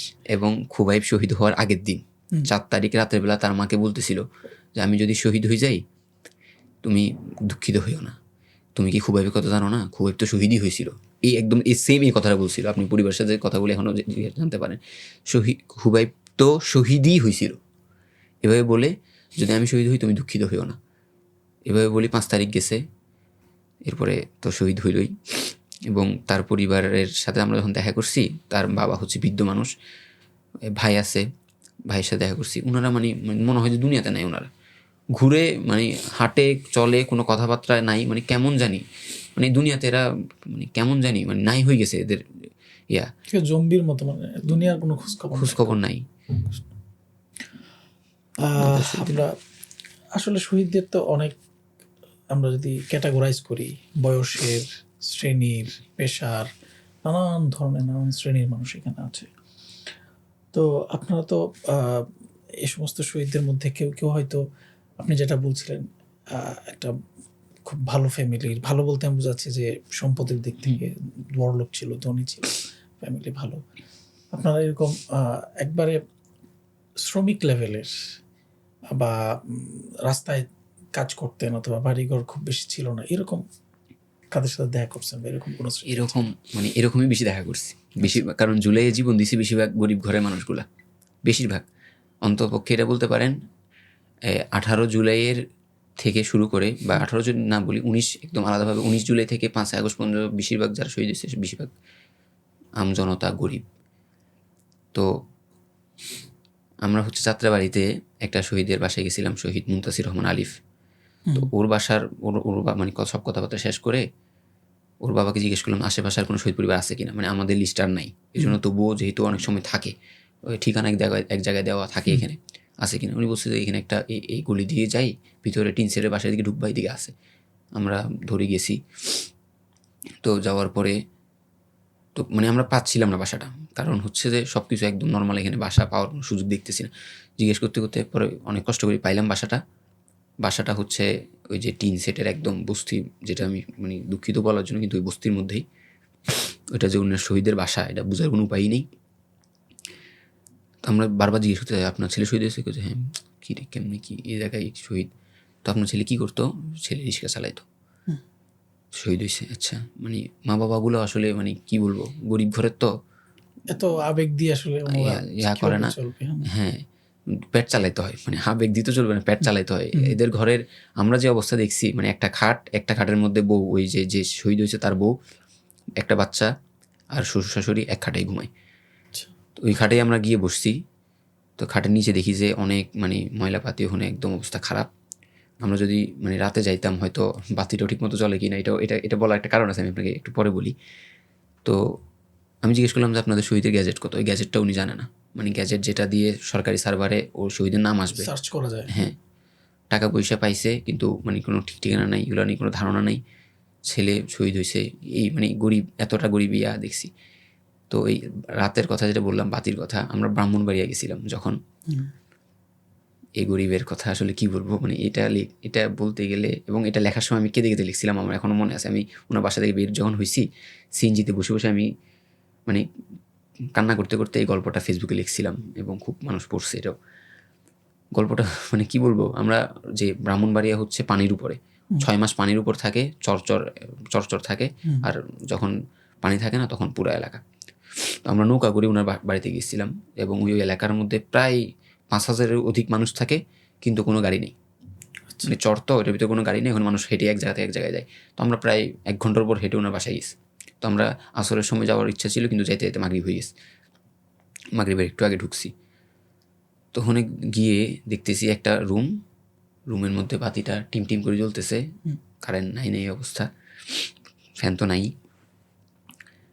তো আমাদেরকে ওরা ভিতরে বসতে দিতে মানে যেন পারে নাই, ওরা আমাদেরকে বলছে বাহিরে বসেন। বাহিরে বসাইছে, এবং বাহিরেও আলো নাই, আমরা ওখানে লাইট ধরে কাজ করছি, মানে মোবাইলের লাইট ধরে। তো যখন আমরা বসছি, আশেপাশ থেকে 6 জন মনে হয় না 5 জন, 5টা বাচ্চা, মানে 5টা বাচ্চা, যদি আমি আপনাকে সিরিয়াল ধরি, একটা এতটুকু, একটা এতটুকু, একটা এতটুকু, একটা এতটুকু, এরকম সাইজের, একবারে কাছাকাছি একদম 1 বছরের সাইজের, মানে 1 বছর, একটা থেকে একটা 1 বছর কম দেখলেই বোঝাচ্ছে। 5টা বাচ্চা আসি আমাদের ঘিরে ধরছে। তো আমরা ভাবছি আশেপাশের বাসার, তো আমরা বলছি তোমরা যাও, আমরা একটু কাজের জন্য আসছি, মানে সাধারণত যে ডিস্টার্ব না হয়। তো কিন্তু ওই যে শহীদের স্ত্রী আসে, ওই শহীদ জসিম আর কি, শহীদ জসিমের স্ত্রী এসে বসছে। আল্লাহ তাআলার কাছে আমি কি বলবো, আল্লাহ তাআলা শহীদদের এত এত গল্প দেখাইছে। এই মহিলা কিছুই জানে না দুনিয়াদারির, ব্রাহ্মণবাড়ির বাইরে যে কিছু আছে দুনিয়াতে, এটাও জানে না মনে হয়, আমার কাছে মনে হয়েছে। উনিও ওই গ্যাজেট উনিও জানে না, কিছুই জানে না। জুলে জাদুঘর কি হয় এটাও জানে না উনি। বললাম জাদুঘর মানে এখানে শহীদের জিনিসটা রাখা হবে, হাজার হাজার মানুষ এসে দেখবে, স্মরণ করবে, কিছু আছে কিছু নাই, কারণ হচ্ছে বুঝে নাই রাখা লাগবে। তো বাচ্চা দেখলাম সবগুলা, মা আসার পর মাকে ঘিরে ধরছে। ওই 5টা বাচ্চা হচ্ছে শহীদ জসিমের। আচ্ছা। শহীদ জসিমের বয়স 30 বছর ছিল। আর ব্রাহ্মণবাড়িয়ার একটা কালচারাল সিস্টেম ওখানে যে আমরা দেখলাম যে ওখানে বাচ্চা অনেক বেশি হয়। তো হচ্ছে যে আল্লাহ তাওয়াক্কাল তো আল্লাহ, ওরা বাচ্চা ইয়া করে। তো হচ্ছে যে 5টা বাচ্চা, একটা একদম ছোটটার বয়স হবে হয়তো 2 বছর বা 2.5 বছর, এরপর থেকে সবগুলো সিরিয়ালে 6-7 বছর পর্যন্ত। তো জিজ্ঞেস করলাম যে কি হয়েছিল শহীদের, মানে ওনার সম্পর্কে গল্পটা জানতে চাইলাম। তো উনি বলতো যে আমার স্বামী ইয়া করতো, মানে কথাও বলে যে বুঝতে পারতেছি না কত, দ্বিতীয়ত খুব আস্তে আস্তে বলতেছে যে আমার ঢাকাতে ঝালমুড়ি বিক্রি করতো। তো ঢাকাতে ঝালমুড়ি বিক্রি করতো, এটা বলার পরে বলে যে বাচ্চা যেগুলো আছে বলে যে তোমরা একটু যাও, মানে ওদেরকে যাতে বলছে, ওরাও চলে গেছে। আমি ভাবলাম কেন সরাই দিল। পরে যে আমাদেরকে বলতেছে যে ঝালমুড়ি বিক্রি করতো, বাড্ডাতে ইয়া করছে 19 জুলাই, হ্যাঁ 19 জুলাই পুলিশের যে বুলেট, এটা একদম নাভিতে রাখছে। তো রেঞ্জ এরকম ছিল না গুলির। তো নাভি থেকে, মানে আমি আপনাকে কীভাবে বলবো আমি জানি না, মূত্র থলে নিয়ে বের হয়ে গেছে, মানে একদম মূত্র থলের জায়গাটা নিয়ে ওই বুলেটের জায়গা, মানে যেদিকে ছিদ্র হয়েছে ওদিক দিয়ে বের হয়ে গেছে। উনি এটা বলতেছে, ওনার কাছে সবকিছু মানে খুব স্বাভাবিক মনে হইতেছে। মানে আমি খুব অবাক হয়ে তাকায় আছি, শাহেদ ভাই তো আমাদের হাঁক হয়ে তাকায় বলতেছে কি বলে মনে হয়, আমি একটু পুরো তো আমি তখন বুঝলাম উনি বাচ্চাগুলোকে কেন সরাই দিছে। এই কথাটা বলার জন্য উনি ওনার ছোটো ছোটো বাচ্চাগুলোকে সরাই দিছে। আর বাচ্চাগুলো একটার গায়ে জামা নাই, মানে আমি আপনাকে সত্যি বলতেছি, তারা হচ্ছে হাফ প্যান্ট পরিয়ে আছে, বড় মেয়েটার গায়ে একটু জামা ছিল, আর একটা বড় ছেলে আছে, ছেলে চট্টগ্রামে ওই বেলপুরি বিক্রি করে। ওদের বাসাটা এত দূরে, আমাদের সরকারের কোনো, তাদেরকে তো টাকা দেওয়া হয় এগুলোর জন্য, শহীদদের জন্য আলাদা সেল গঠন করা হয়েছে, মুক্তিযুদ্ধ মন্ত্রণালয়ের দায়িত্ব দেওয়া হয়েছে, ডিসি অফিসে দায়িত্ব দেওয়া হয়েছে, কিন্তু তাদের বাসা পর্যন্ত এসে তাদের প্রয়োজন মিটাবে এমন লোক নাই। তাদের বাসায় খুব কম মানুষই আসছে, এবং যে টাকা আর্থিক ওটা ওদের মানে সব শহীদ পরিবার পাই গেছে, ওরা ওটা পায়নি। ওরা জুলাই স্মৃতি ফাউন্ডেশন থেকে 5 লাখ টাকা পাইছিল, আর 10 লাখ টাকা যেটা সরকার সবাইকে দিবে এটা ওরা এখনো পায়নি। এই জন্য ওদের চলতেই পারতেছে না। 5 লাখ টাকা এগুলা খরচ স্বাভাবিক 1.5 বছর হয়ে গেছে, খরচ হয়ে গেছে। এবং ওই যে শহীদের বাবা বেঁচে আছে, ওই বাবাটা কানে শুনে না, আচ্ছা বাম পা খুঁড়ে খুঁড়ে হাঁটে, পাগল এক ধরনের, মানে একদম মানসিকভাবে সে পাগলই হয়ে গেছে। উনি আমাদেরকে নিয়ে পুরো হাই হতে শুরু দিয়ে দিয়েছে, এই আপনারা আসছেন, আপনাদের কি করবো, কি নিজে কেউ তো যায় না আসলে ওইরকম মানে পুরো অবাক, মানে কি করবে না করবে। তো এই মানে শহীদ জসিমের যে ঝালমুড়ি বিক্রি করার কথা এবং তার বাসার যে অবস্থা আমরা দেখছি, এটা আসলে দরিদ্রতার একদম নিম্ন লেভেলে ভাই। এটা আমি আপনাকে বুঝাতে পারবো না, আপনি মানে আমি জানি না আমি কীভাবে বুঝাবো। খুব খুব মানে ওরা তো আসলে ওই হাই লেভেলের ফ্যামিলিও না যে ছবি তুলে রাখবে, ছবি তোলা হয়নি। কিন্তু আমি বর্ণনায় বুঝছি যে ওখানে কী হয়েছে, ওই শহীদের শরীরের উপরে কী গেছে। এই দরিদ্রের ঘটনা আরও দরিদ্র আছে যাদের কথা না বললেই না। আমরা একদম মানে আমি আপনাদেরকে একদম একদম পয়েন্ট যেটা আসলে ধরার, আমি এমন একটা গল্প যদি বলার চেষ্টা করি দরিদ্র ফ্যামিলির। একটা হচ্ছে পুরুষ শহীদ। আমাদের দেশে তো নারীবাদীদেরকে নিয়ে খুব আলোচনা হয়, নারীবাদীরা খুব নারী নিয়ে কি সচেতন, এরকম একটা আলোচনা হয়ে থাকে। বাংলাদেশে জুলাই 11 জন নারী শহীদ হয়েছে আমার তালিকায়, সরকারি তালিকায় 10 জন, আর একটা ছোটো মেয়ে রাফিয়া, এটা নিয়ে এখনো সংশয় আছে। যাই হোক 10 জনই যদি ধরি সরকারি তালিকায়, এই 10 জন শহীদের মধ্যে সে শহীদ রিতা আক্তার, এই 10 জন নারী শহীদের মধ্যে উনি একজন। এবং সে মাদ্রাসার দাখিল মাদ্রাসার ছাত্রী ছিল, 10-এ পড়তো। লেখাটা খুব সুন্দর, মেয়েদের লেখা যেরকম সুন্দর হয়, আমরা খাতাগুলো ঘিরে দেখলাম, খুব সুন্দর। তো ওর বাসা হচ্ছে একদম জয়পুরহাটের অনেক ভিতরে একটা গ্রাম, এত ভিতরে যে আমরা রাস্তা চিনিও না। আমরা মেন রোড পর্যন্ত কোনো রকম আসছি, ওখান থেকে আমাদেরকে তার ভাই অটো করে বাসায় নিয়ে গেছে। তো আমরা ভাবছি অটো করে নিয়ে গেছে, হয়তো অটো চালায়, অটোওয়ালা, একদম অটোওয়ালাই মনে করছি। কিন্তু কথা জিজ্ঞেস করলাম, আপনি অটো চালান আর কি করেন? বলতেছে যে ভাই আমি অটো তো এটা টাকার জন্য প্রয়োজনে চালাই, আমি মূলত পড়ালেখা করি ইঞ্জিনিয়ারিংয়ে। শহীদের ভাই ইঞ্জিনিয়ারিং পড়ালেখা করে এবং ওই পড়ালেখার খরচ চালানোর জন্য অটো চালায়। আচ্ছা, তো আমি বললাম যে আপনি মানে ওনার কথাগুলো খুব সুন্দর, মানে ও জয়পুরহাটের ভাষা তো অনেক সুন্দর ভাষা এবং খুব মসৃণভাবে কথা বলে, খুব সুন্দর একটা টোন আছে কথার মধ্যে, খুব ভালো লাগতেছে কথাগুলো। মানে উনি অটোওয়ালা মনে হয় না, এটা আমরা বুঝছি। তো এই জন্যই জিজ্ঞেস করলাম মূলত সিস্টেমে। বলতেছে যে আমি ইঞ্জিনিয়ারিং পড়ালেখা করতেছি, এই খরচ চালানোর জন্য। তো আমরা তাদের বাসায় ওই অটো করে নামলাম। নামার পরে বাসা হচ্ছে মাটির ঘর পুরোটা, চারোপাশে একদম মাটি দিয়ে লেপা। এবং আমি ছবি তুলে আনছি যাতে কাউকে বলতে পারি যে আপনারা কতটা বিশ্বাসঘাতকতা করছেন শহীদ পরিবারের সাথে। ওই মাটিটা ফেটে গেছে। এবং আমরা ওই ঢাকায় যেদিন ভূমিকম্প হয়েছিল, আমরা ওই দিন ওই জায়গায় ছিলাম। আমরা জুলাই জাদুঘরের কাজে গেছিলাম। তো মাটি ফাটা, মানে হচ্ছে বৃষ্টি পড়লে এই বাসা 20 দিন টিকবে না, এটা বোঝা যায়। তো বিষয়ের ভিতরে গিয়ে বসেছি, ওই একটাই খাট, অনেক অগোছালো ঘর। তো মায়ের সাথে কথা বললাম। তো শহীদ রিতা আক্তার মানে এত দরিদ্র পরিবার, তাদের মানে সারভাইভ করেই চলতেছে বলতে পারেন। তো নারী শহীদ কিন্তু 5 আগস্ট মিরপুর 2 নম্বর মডেল থানার সামনে মানুষ জমা হয়েছে, মানে সবাই বিজয় মিছিল নিয়ে আসতে তাকাইতেছে, মিরপুর মডেল থানার সামনে আসছে। এমন সময় পুলিশ মডেল থানা থেকে ফায়ারিং শুরু করছে। তো যেহেতু মেয়ে, ও তো সামনে যায় এখানে ইট মারা শুরু করবে না, অন্যান্য ছেলের মতো প্রতিরোধ করবে না। এই জন্য ও কী করছে, ফায়ারিং শুনে মানুষ আছে না ভয় পায়, ও ভয় পাই দাঁড়ানো থেকে বসে গেছে। আচ্ছা, এই বসেটে যাওয়াটাই তার কাল হয়েছে। এলো পাতারি গুলি হওয়ার কারণে, এবং ছড়া গুলি না তো, ওগুলা এমনি গুলি, লম্বা বুলেট। দাঁড়ানো থেকে বসছে যে এরকম গুজু হয়ে বসছে না, উপর থেকে মডেল থানার থেকে ঠাস করে মাথায় বুলেটটা আসি লাগছে। একটা মেয়ে, তার মাথায় বুলেট লাগছে, সাথে সাথে মগজগুলো রাস্তায় পড়ে গেল। এবং আমরা খুব চেষ্টা করছি ওর লাশটা যে নিয়ে গেছে, যেহেতু মেয়ে স্পেসিফিক একটা বিষয় আছে, মেয়ের লাশটা ওই জায়গা থেকে হাসপাতাল পর্যন্ত যে একটা শিবিরের ছেলে নিয়ে গেছিলো, আমরা সাথে যোগাযোগ করার চেষ্টা করছি, কিন্তু আমরা ওকে রিচ করতে পারিনি, ওইগুলো থেকে সরে গেছে আর কি। তো ওই লাশটা পরে ওখান থেকে নিয়ে হাসপাতালে নিয়ে গেছে। হাসপাতালে মানুষ মানে যেই দেখছে, মানে মা যেরকম বললো আর কি আমাদেরকে, যে একটা মেয়েকে গুলি করছে, পুলিশ তো বলার চেষ্টা করবে যে ও এখানে আসছে কেন, এই জন্য লাগছে আর কি। তো আমি প্রশ্ন করতে চাইবো, আপনি এত লম্বা বুলেট আপনার নিজের দেশের মানুষের জন্য কেন ব্যবহার করলেন? আপনার তো অবশ্যই শেখ হাসিনার আদেশেই করছেন। আপনি ছড়াগুলি করেন, আপনি অনেক সিস্টেম আমরা তো বিদেশে দেখি, অন্য দেশে তো আন্দোলন দমন হয়, আপনি একদম মানুষ যেটা একটা লাগলে মানুষ মারা যাবে।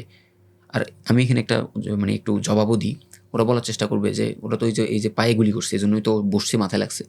আমি আপনাকে এই গল্পও বলি, বগুড়ার একদম প্রত্যন্ত অঞ্চল ধূপচাচিয়া একটা থানা, বগুড়ার একদম ভিতরের একটা গ্রামের ভিতরে একটা থানা। এই থানার সামনে যখন মানুষ আন্দোলন করতেছিল, মানে থানা দিয়ে পার হচ্ছিল, কোনো কারণ নেই ওই দিন কোনো মানে 4 আগস্ট ওই দিন কিন্তু থানা কেউ ভাঙচুরও করে নাই, পুলিশ অটোমেটিক গুলি শুরু করছে। তো যদি আওয়ামী লীগ বা পুলিশরা যদি বলার চেষ্টা করে যে পায়ে গুলি করতেছি আমরা, সমস্যা হবে না। তো আমি বলবো শহীদ রায়হানের কথাটা জানেন। শহীদ রায়হান বগুড়ার ধূপচাচিয়ার একদম প্রত্যন্ত অঞ্চলে একটা ছেলে, আন্দোলনে ছিল, ওর বুলেট লাগছে পায়ে এখানে ঢুকে পিছন দিয়ে বের হয়ে গেছে। তো ওর মা বলতেছিল এটা 4 আগস্ট, তো ও হচ্ছে শহীদ হয়েছে 9 আগস্ট, ও 5 দিন বেঁচে ছিল। এই 5 দিনের ঘটনা আমি যদি একটু বলি আপনাকে, ওর মা বলতেছিল যে ছেলের এরকম উপর থেকে তাকাইলে নিচে দিয়ে দেখা যাচ্ছে, ছিদ্রটা এত বড় ছিল। আর আমি আপনাকে একটু বুলেট ছিল না, আমি আপনাকে বুলেট সম্পর্কে একটু ধারণা দিই। মানে আমি জানি না বুলেটের মধ্যে কী কী প্রকার আছে, কিন্তু আমি শহীদদের লাশের চিত্র দেখতে দেখতে আমি একটা ধারণা পাইছি। বুলেটগুলো যদি ধরেন এরকম সাইজের হয়, যেটা ছিদ্র করে, বুলেটের মধ্যে কোনো একটা বারুদ যেটা থাকে, এটার মনে হয় একটা কিছু একটা মানে প্রতিক্রিয়া আছে। তো বুলেটটা যেদিক দিয়ে বের হয় ওই দিক দিয়ে ওই বুলেট সমান ছিদ্র হয় না, বড় হয়ে যায়, কম না হয় এত বড় হয়। এবং শহীদ নাইমের গল্প আমি 2 দিন আগে লিখলাম, যাত্রাবাড়ির। ও হচ্ছে ওকে হেলিকপ্টারে গুলি করা হয়েছিল, ওর বুক এদিক দিয়ে ঢুকি পিছন দিয়ে বাইরে হয়েছে, তো ওর একদম ছিদ্রটা এরকম ছিল। উপর থেকে তাকাইলে প্রথমে হাড্ডি দেখা যাচ্ছে, মাঝখানে ফুসফুসের শিরা অংশটা দেখা যাচ্ছে, নিচে দিয়ে একদম মানে খালি দেখা যেটা আছে, এটা নিচের রাস্তাঘাট যেটা আছে আর কি, ওটা দেখা যাচ্ছে, বড় হয়ে যায়। তো ওর পায়ের অবস্থাটা এরকম হয়েছিল, যেখানে ঢুকছে বুলেট সমান ছিদ্র না, পুরা বড় ছিদ্র। তো পায়ে গুলি করছে, ভালো কথা। তো পায়ে গুলি করার পরিণতি কিছু আমি আপনাকে বলি। 4 আগস্ট গুলি খাওয়ার পরে 4 আগস্ট বগুড়া থেকে ঢাকায় আনা সম্ভব হয় নাই। বগুড়াতেও এত উন্নত মানের চিকিৎসা নাই যে ও মানে এই পায়ের অপারেশন হবে। পরে 5 আগস্ট অনেক কষ্ট করে ঢাকায় আনার পরে ওকে এই একটা হাসপাতাল, হৃদয় রোগ ইনস্টিটিউট মনে হয় ভর্তি করা হয়েছে। ওখানে বলা হচ্ছে যে পা কাটিয়ে ফেলতে হবে, পঙ্গু হাসপাতালে পাঠাইছে। 6 আগস্ট করছে যে ওর পা কাটতে হবে, সম্ভব না, পা কেটে ফেলছে।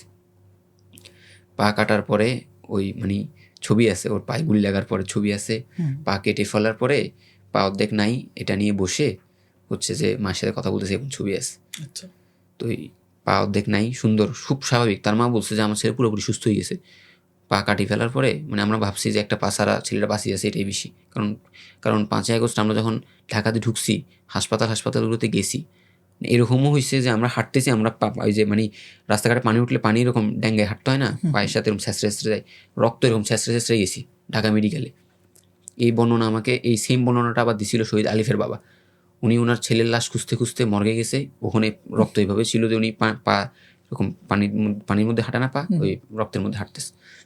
মানে একজন থেকে বর্ণনা শুনি আমি আমি একজন থেকে এই বর্ণনা শুনি বলতেছি, বিষয়টা এমন না। অনেক শহীদ পরিবার যারা 5 আগস্ট ঢাকা মর্গে থেকে লাশ আনছে, তাদের কথা, সবার কথাই মিলেই এটাই হয়েছে ওখানে। তো পা কেটে ফেলার পর ছেলে খুব স্বাভাবিক, হঠাৎ করেই 9 আগস্ট ডাক্তাররা বলতেছে ওর শরীর থেকে প্রচুর রক্ত চলে গেছে, আর হচ্ছে যে বাঁচার সম্ভাবনা খুব কম, আপনারা প্রস্তুত থাকেন। বাঁচে নাই। 9 আগস্ট রাত 8:30টার দিকে শহীদ হয়েছে শহীদ রায়হান।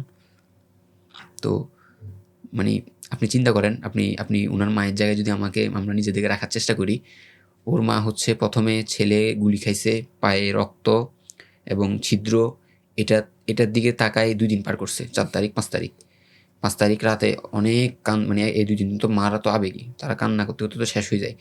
এই পা নিয়ে চিল্লাচিল্লি করে কান্নাকাটি করে 5 আগস্ট অনেক কষ্ট করে ঢাকাতে আনছে। আনার পরে আল্লাহর কাছে অবশ্যই হাত তুলছে, মায়ের দোয়া ছাড়া তো অবশ্যই হাত তুলছে এবং কাঁদছে, বলছে যে আল্লাহ আমার ছেলে সুস্থ করে দাও। এবং এত কিছু হওয়ার পরে কাঁদতে কাঁদতে শেষ পর্যন্ত পা কেটে ফেলতে হয়েছে। ওই যে ছেলেটাকে মানে আমি তো আমার একটা মেয়েকে বড় করি, মানে আমি ওই জায়গায় আমার আবেগটা টাচ খায়। আমি আমার মেয়েকে তেল মালিশ করি পায়ের মধ্যে, হাতের মধ্যে, মাথার মধ্যে। তো উনি ওনার ছেলেকে অবশ্যই মালিশ করছে না? তো ওই ছেলের পা কেটে ফেলা হয়েছে, পা নাই, ওই পাটা উনি কবরও দিছে এক জায়গায়, পাটা কবর দিছে, ওটাও কিন্তু জুলাই শহীদের পা আলাদা করে কবর দিছে। মানে আপনি এই মহিলার উপর কয়টা আবেগ যাচ্ছে আপনি একটু ধাপে ধাপে ধরেন। এরপরে হচ্ছে পা কবর দেওয়ার পরে ছেলে একটু সুস্থ হইতেছে, দেখতেছে একটু খুশি কাজ করতেছে আবার, যে না পা গেছে আমার ছেলে, আমি এটা মালিশ করি বড় করছি, এতটুকু থেকে এত বড় করছি, বয়স ছিল মনে হয় 25-এর মতো, তো ঠিক আছে, তাইও পা গেল, ছেলেটা তো বাঁচিয়ে আছে। হঠাৎ করে 9 আগস্ট আমার ছেলেটা নাই। আপনি এই মায়ের সাথে কয়টা ধোঁকাবাজি বা কয়টা আবেগ তার উপর দিকে আপনি একটু চিন্তা করেন। ওই জায়গায় আমি যখন নিজেকে রাখার চেষ্টা করি, ওই জায়গায় তো আর সম্ভব হয় না। তো ওই পুলিশ এবং ওই যে শহীদ রিতা আক্তারের কথা বললাম, যেখান থেকে আসলাম, পায়ে গুলি করার কথা, পায়ে গুলি করেও পা কেটে ফেলার পরও শহীদ হয়েছে। এবং মানে এই এত লম্বা লম্বা বুলেট ব্যবহার করা, এগুলো আমি মানে আপনাকে বলার চেষ্টা করলাম আর কি। আমরা মোটামুটি নারী শহীদের একটা গল্প শুনলাম, আর অনেক গল্পই তো আসলে আছে। আমরা তো এই আন্দোলনে মানে বিভিন্ন সংগঠনের, বিভিন্ন দলের মতের মানুষ শহীদ হয়েছে। এরকম কোনো মানে পলিটিক্যাল অ্যাফিলিয়েশন আছে এরকম কোনো সংগঠনের, বা এটা হইতে পারে ছাত্র সংগঠন বা রাজনৈতিক সংগঠন, এরকম 1-2টা গল্প আপনি আমাদেরকে জানাতে পারেন? অবশ্যই আমি শুরু করবো একদম প্রথমে বিএনপি দিয়ে। বিএনপি বাংলা জাতীয়তাবাদী দল।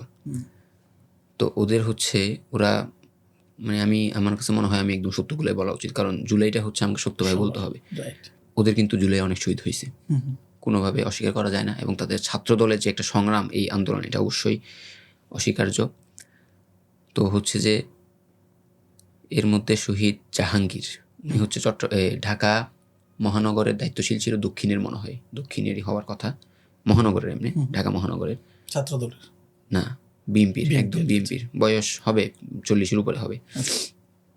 তো উনি হচ্ছে আন্দোলনে 19 জুলাই বুলেট ওনার এদিক দিয়ে ঢুকছে। আমার কাছে ছবিটা আছে একজ্যাক্ট, যে নাকের এদিক দিয়ে ঢুকে একদম বের হয়ে গেছে, উনি শহীদ হয়েছে। বিএনপি শহীদ। ওনার পরিবারের সাথে কথা বলছি, যাওয়া হয়নি এখনো। আমি ছবিটাকে একটু দেখাবো কিনা? দেখান, দেখতে পারলে সুন্দর হতো। এটা হচ্ছে এই যে ক্যামেরার দিকে একটু দেন, নাকের এই জায়গাটা, নাকের এদিক দিয়ে ঢুকে গেছে বুলেটটা, পিছন দিয়ে বের হয়ে গেছে, এটা তো ভিতরে নাই। এই যে ও হচ্ছে বিএনপির খুব পদস্থ কর্মকর্তা ছিল। এছাড়া আমি বিএনপির আরেকটা গল্প, এটা তো ছোট করে বললাম, বিএনপির মধ্যে আমি একটা গল্প আপনাকে বলি। হাসনাত আবদুল্লাহর আসন যেটা দেবিদারের 9টা পরিবার আছে, শহীদ পরিবার। এর মধ্যে একটা হচ্ছে শহীদের নাম হচ্ছে শহীদ রুবেল প্রায় অনেকগুলো আছে। আচ্ছা, তো এই দেবিদারে আমরা যখন গেছিলাম, আমরা ওনার বাসায় গেছি প্রায় রাতে 10টা করে। তো আমরা জানতাম না উনি যে বিএনপি শহীদ, মানে আমরা এমনিই গেছি। এবং ওনার স্ত্রী খুব অমায়িক। তো শহীদ রুবেলের গল্পটা একটু বেশি কষ্ট দেওয়ার, আসলে আমি একটু যদি খুলে বলি। বিএনপির শহীদ রুবেলের শহীদ হওয়ার কারণেই বিএনপি। কীভাবে আমি আপনাকে বলি। উনি হচ্ছে আন্দোলন শুরু থেকে ছিল দেবিদারে, কিন্তু খুব আন্দোলন হয়েছে। 4 আগস্ট হচ্ছে দেবিদার আন্দোলন চলতেছিল, এমন সময় আওয়ামী লীগের লোকরা হামলা করে ওরা পিছন থেকে হামলা করছে, সামনে থেকে হামলা করছে, মাঝখানে যে ব্যাপার ছুটছে, কিন্তু রুবেল পড়ে গেছিল। রুবেল পড়ছিল মনে হয় বুলেটের আঘাতেই। রুবেলের কোমর এখানে মনে হয় একটা বুলেট লাগছিল, তো উনি পড়ে গেছে। উনি পড়ে যাওয়ার পরে উল্টা হয়ে পড়ছে। তো ছাত্রলীগ বিয়ে ওখানে, ছাত্রলীগের যারা ছিল ওরা হচ্ছে পার হয়ে চলে যাচ্ছে, বেশিরভাগ অর্ধেক ওর শরীরের প্রতি চলে গেছে। কিন্তু ওই যে বুলেট লাগার পরে মানে মানুষের পানি খেতে ইচ্ছা করে, আমি এটা দেখছি। এই জুলাই শহীদদের গল্প যত জায়গায় পড়ছি, একটা অ্যানালাইসিস পাইছি, বুলেট লাগার পরে রক্তক্ষরণ হয়, তো পানির জন্য ওরা মানে করে। তো উনি হচ্ছে শহীদ উল্টো হয়ে পড়েছিল, ও মাথা ঘুরাই পানি বলে উঠছে।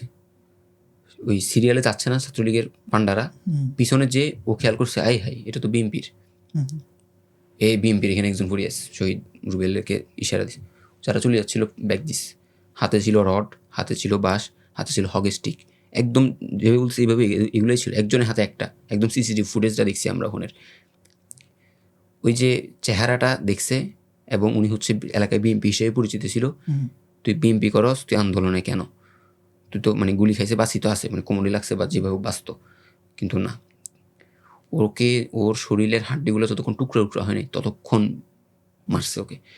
তো এটার বর্ণনা ওনার স্ত্রী আমাদেরকে এভাবে দিছিল, মানে ওনাকে যখন পরে ওই দেবীদের হাসপাতালে লাশটা স্ট্রেচারে পড়ে আছে, উনি যাই যখন হাতটা ধরছে, হাতটা এভাবে সোজা উঠে নেই, মানে ভেঙে গেছে এই কারণে। ভেঙে গেছে যে মানে এরকম রবারের মতো হয়ে গেছে। আর ওই রড দিয়ে বাড়ি মারছে তো, আর এক কোমরের জায়গাটাতে রড বাড়ি পড়ছে, যে রডের মাথা ফুট হয়ে গেছে, ফুট হয়ে গেছে যে একদম কিডনির ভিতরে দেখা যাচ্ছে আর কি। তো উনি বলতেছিল আমি এরকম আঙ্গুল দিয়ে ঢুকাই দেখছি এখানে, আমি ভাবছি এটা বুলেট, পরে শুনতেছি এগুলো রডের বাড়ি, এবং আমাদেরকে সিসিটিভি ফুটেজ দেখাইলো আর কি। এই বিএমপি শহীদ, এবং খুব আফসোসের সাথে আমাদেরকে, আমি একদম সত্যি কথা বলি, আমি এটা লিখছি আমার ফেসবুক ওপেন আছে, যে খুব আফসোসের সাথে উনি আমাদেরকে বলতেছিলেন যে বিএমপির এই গল্পটা, মানে বিএমপির জন্যই আমার জামাই শহীদ হয়েছে, এবং ওনার 2টা বাচ্চা, একটা হচ্ছে এরকম ছোটো মেয়ে, খুব সুন্দর মিষ্টি একটা মেয়ে, আর একটা কোলে ছিল, মনে হয় তখন 3-4 মাস ছিল যখন শহীদ হয়। পরবর্তীতে আমরা যখন গেছি 1.5 বছর পরে একটু বড় হয়েছে, ঘুমাচ্ছিল। তো আমি এরকম সোফাতে বসে ওনার সাথে একবার কথা বলি, বাচ্চার দিকে একবার তাকাই, মানে খুব আফসোস লাগতেছিল যে হারে এই বাচ্চাটার বাবা নাই, মানে এই তো বড় হইলে কেমনে বুঝবে। তো উনি আফসোস নিয়ে বলতেছিল আমি এই গল্পটা বিএনপির, মানে ওই এলাকার তো যারা আছে তারা তো জানে, কিন্তু উনি হাইকমান্ডে এটা বলার চেষ্টা করছে অনেকবার, কিন্তু কেউ শুনে নাই, মানে সময় দিতে পারে নাই। উনি জিসবিকে বলার চেষ্টা করছে, বিএনপির মির্জা ফখরুলকে বলার চেষ্টা করছে, এবং বিএনপি কয়েকটা প্রোগ্রামও করছে শহীদ পরিবারদেরকে নিয়ে, কিন্তু উনি অনেকবার বলার চেষ্টা করলে এটা বলতে পারে নাই। তো আমি এটা ফেসবুকে লিখছিলাম। তো কিছু অবহেলা আছে, বিএনপিকে আমি অনুরোধ করবো যে নিজেদের শহীদ যারা আছে তাদের প্রতি অন্তপক্ষে যদি একটু দায়িত্বশীল হওয়া যায়, এটা পরবর্তী বিপ্লব গণ অভ্যুত্থানের জন্য আপনার দলের কর্মীরাই আপনার জন্য লড়াই করতে সাহস পাবে। এটা হচ্ছে বিএনপির ঘটনা এরপরে জামাতের কথা যদি বলি, আমি জুলাই যে শহীদদের বাসায় গেছি বিষয়টা এমন না, আমি জুলাইয়ের কোন জায়গায় কোন স্পটে কী হয়েছে, কোন জায়গায় কোন তারিখ কত মানে বুলেট চলছে, কতজন শহীদ হয়েছে, এগুলো নিয়ে খুব মানে বলতে পারেন ঘাটতে একদম মুখস্থ হয়ে গেছে। তো জামাতের অবস্থানটা আমি জুলাই পাইছি এরকম, জানেন, জামাত জুলাইয়ে অ্যাম্বুলেন্স সাপ্লাই দিচ্ছে। অ্যাম্বুলেন্স সাপ্লাই দেওয়ার কারণে আমি খুব ভালোভাবে বলতে পারি, মানে রক্ত পড়তে পড়তে শহীদ হয়ে যেত এমন অনেক আহত এখন মানে জীবিত বাংলাদেশে ঘোরাফেরা করতেছে। হয়তো কারো চোখ গেছে গা, হয়তো কারো পা গেছে গা, হয়তো হাত গেছে গা, কিন্তু তারা জীবিত আছে। এটার পিছনের একটা কারণ হচ্ছে দ্রুত চিকিৎসা। এবং আমি স্পষ্ট যদি বলি, জুলাইয়ের অনেক শহীদ যারা চিকিৎসার অভাবে মারা গেছে, এই আপনারা জানেন যে জুলাই হাসপাতালে লাশ নেওয়া হতো না, এরপরে আহতরা আসলে ঢুকাইতো না, ফিরে দিত। এরকম কারণে অনেক শহীদ বলতো না যে শর্ট খাইছে। হ্যাঁ, আন্দোলনে ছিল। আপনারা দেখছেন ওই যে শহীদ ইসমাইলের লাশটা হাসপাতালের সামনে সিঁড়িতে পড়ে আছে রক্তাক্ত অবস্থায়, পুলিশ গুলি করে চলে গেছে, হাসপাতালওয়ালা ঢুকায় নেই, হয়তো ঢুকে একটা চিকিৎসা দেওয়ার চেষ্টা তো করেনি। তো অনেক জায়গায় আবার এটা বিপরীত হয়েছে, অনেকে কাজ করছে। এগুলোর গল্প আছে, আমি কয়টা গল্প বলবো।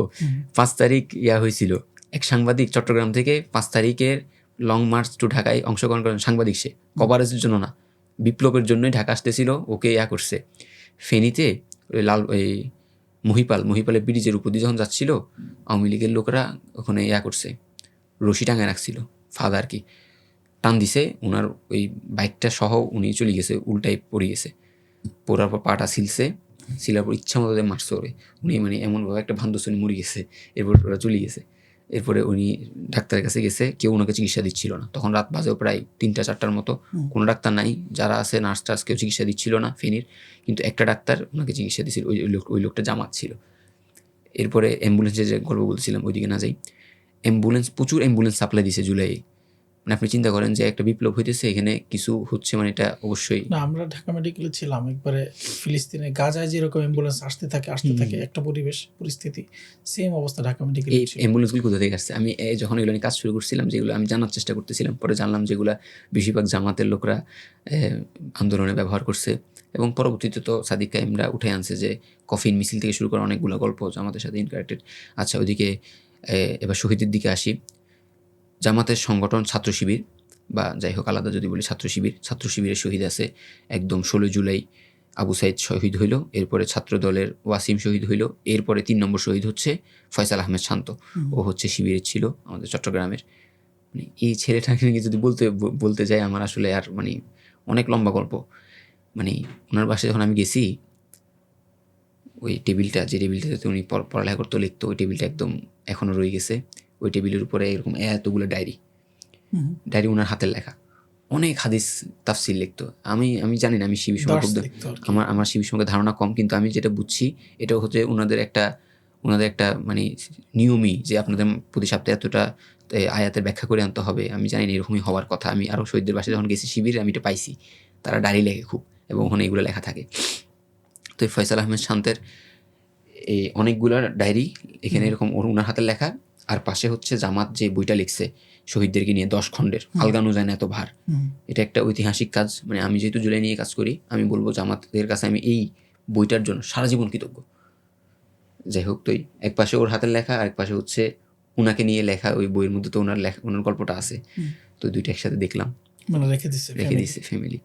তো এই লেখাগুলা দেখলাম, শহীদ ফয়সাল আহমেদ শান্ত। আরেক মানে ওই ঘুরে ফিরে কথা একটাতে আসছে, এক মায়ের এক সন্তান, একটাই ছেলে, চেহারা এত সুন্দর, মানে ফর্সা, অল্প করে চাপদারি, মানে নতুন নতুন উঠছে, এত সুন্দর লাগে দেখতে, খুব ভদ্র। মানে কি বলবো, মানে আমি জানি না শিবিরের সবাই এমন হয় কিনা, কিন্তু আমি পাইছি শিবিরের মধ্যে যাদের শহীদ সবগুলো এরকম ভদ্র, এত ভদ্র। তো মানে আমি ওনার বাসায় এখন পর্যন্ত, মানে আমি ওনার মায়ের সাথে কথা বলতে যাই, আমার ভাল লাগে ওখানে গেলে। আমি অনেকবার গেছি, কয়বার গেছি আমার গণার নাই।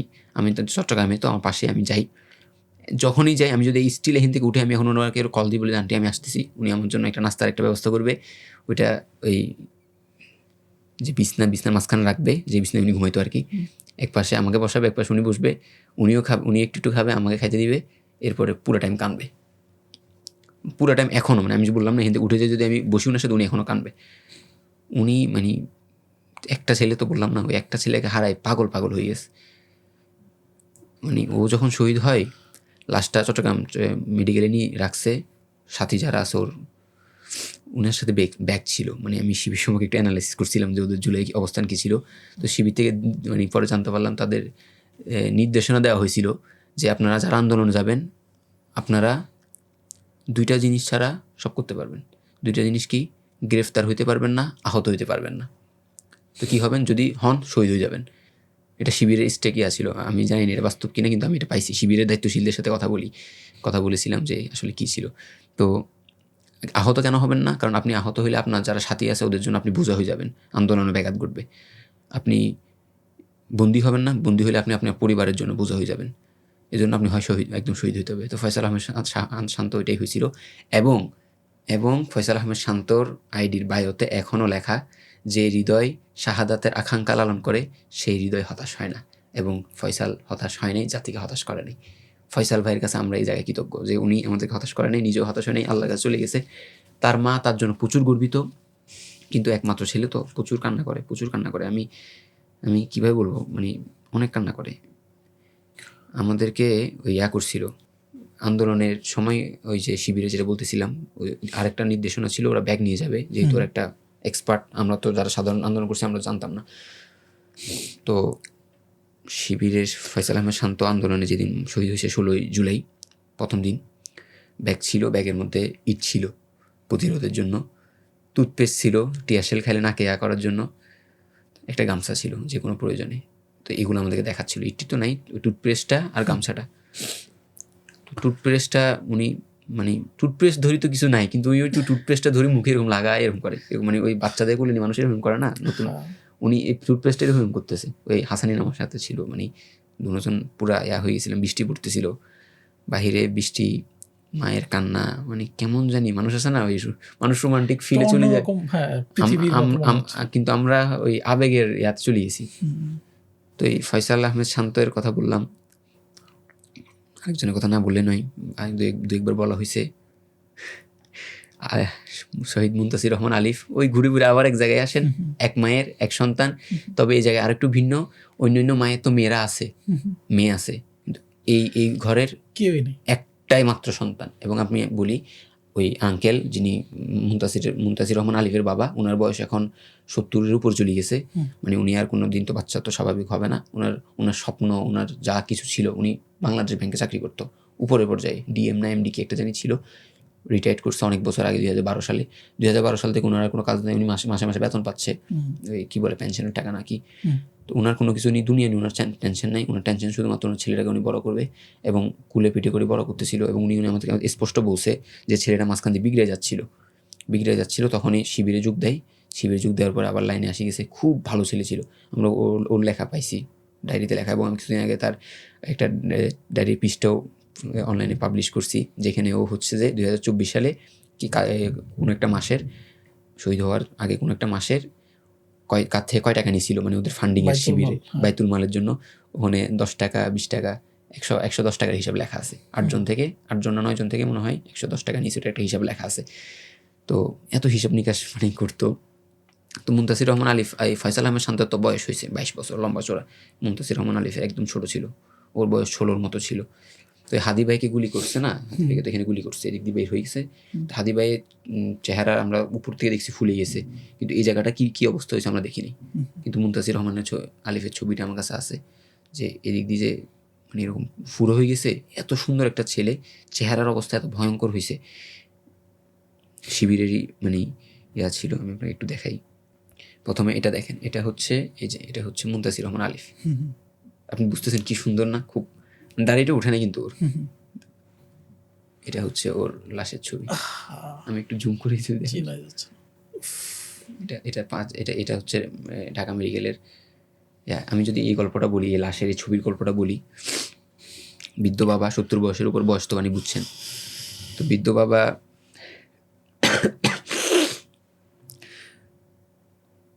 মুনতাসির রহমান আলিফের কথা একটা না বললেই নয়। মুনতাসির রহমান আলিফ পুরা জুলাই, ওদের বাসা হচ্ছে একদম কাজলা ব্রিজটার ওই যে টুল দেয় না, ওখানের পাশেই। তো এই জন্য যেখানে যে আহত হইতো, ও কী করতো, নিজ দায়িত্ব ওকে বাসায় নিয়ে আসতো। ওর নিজেদের বাসা আছে, নিজেদের বিল্ডিং, নিচে ওখানে একটা মেডিকেল ক্যাম্প করছিল। পুরো জুলাই ও ওখানে সেবা দিছে, আন্দোলন করতো, একদম প্রতিরোধ করতো, সব কিছু করতো, সমন্বয় করতো। কিন্তু কেউ আহত হইলেই ওর সাথে সাথে আনি মেডিকেল ক্যাম্পে, নিচে প্রাথমিক চিকিৎসা হইতো। তার বন্ধু বান্ধব সাথীরা তার ছিল, তো ওখানে ওরা দেখতো, ও আবার আন্দোলনে চলে যেত। এভাবে পুরো জুলাইও করছে। বাবার সাথে ঝগড়াঝাটি করেও আন্দোলনে যাইতো, মানে বাবা তো বুড়া মানুষ, একটা সন্তান চাইতে দিত না, ও পুরো যুদ্ধ করে যাইতো।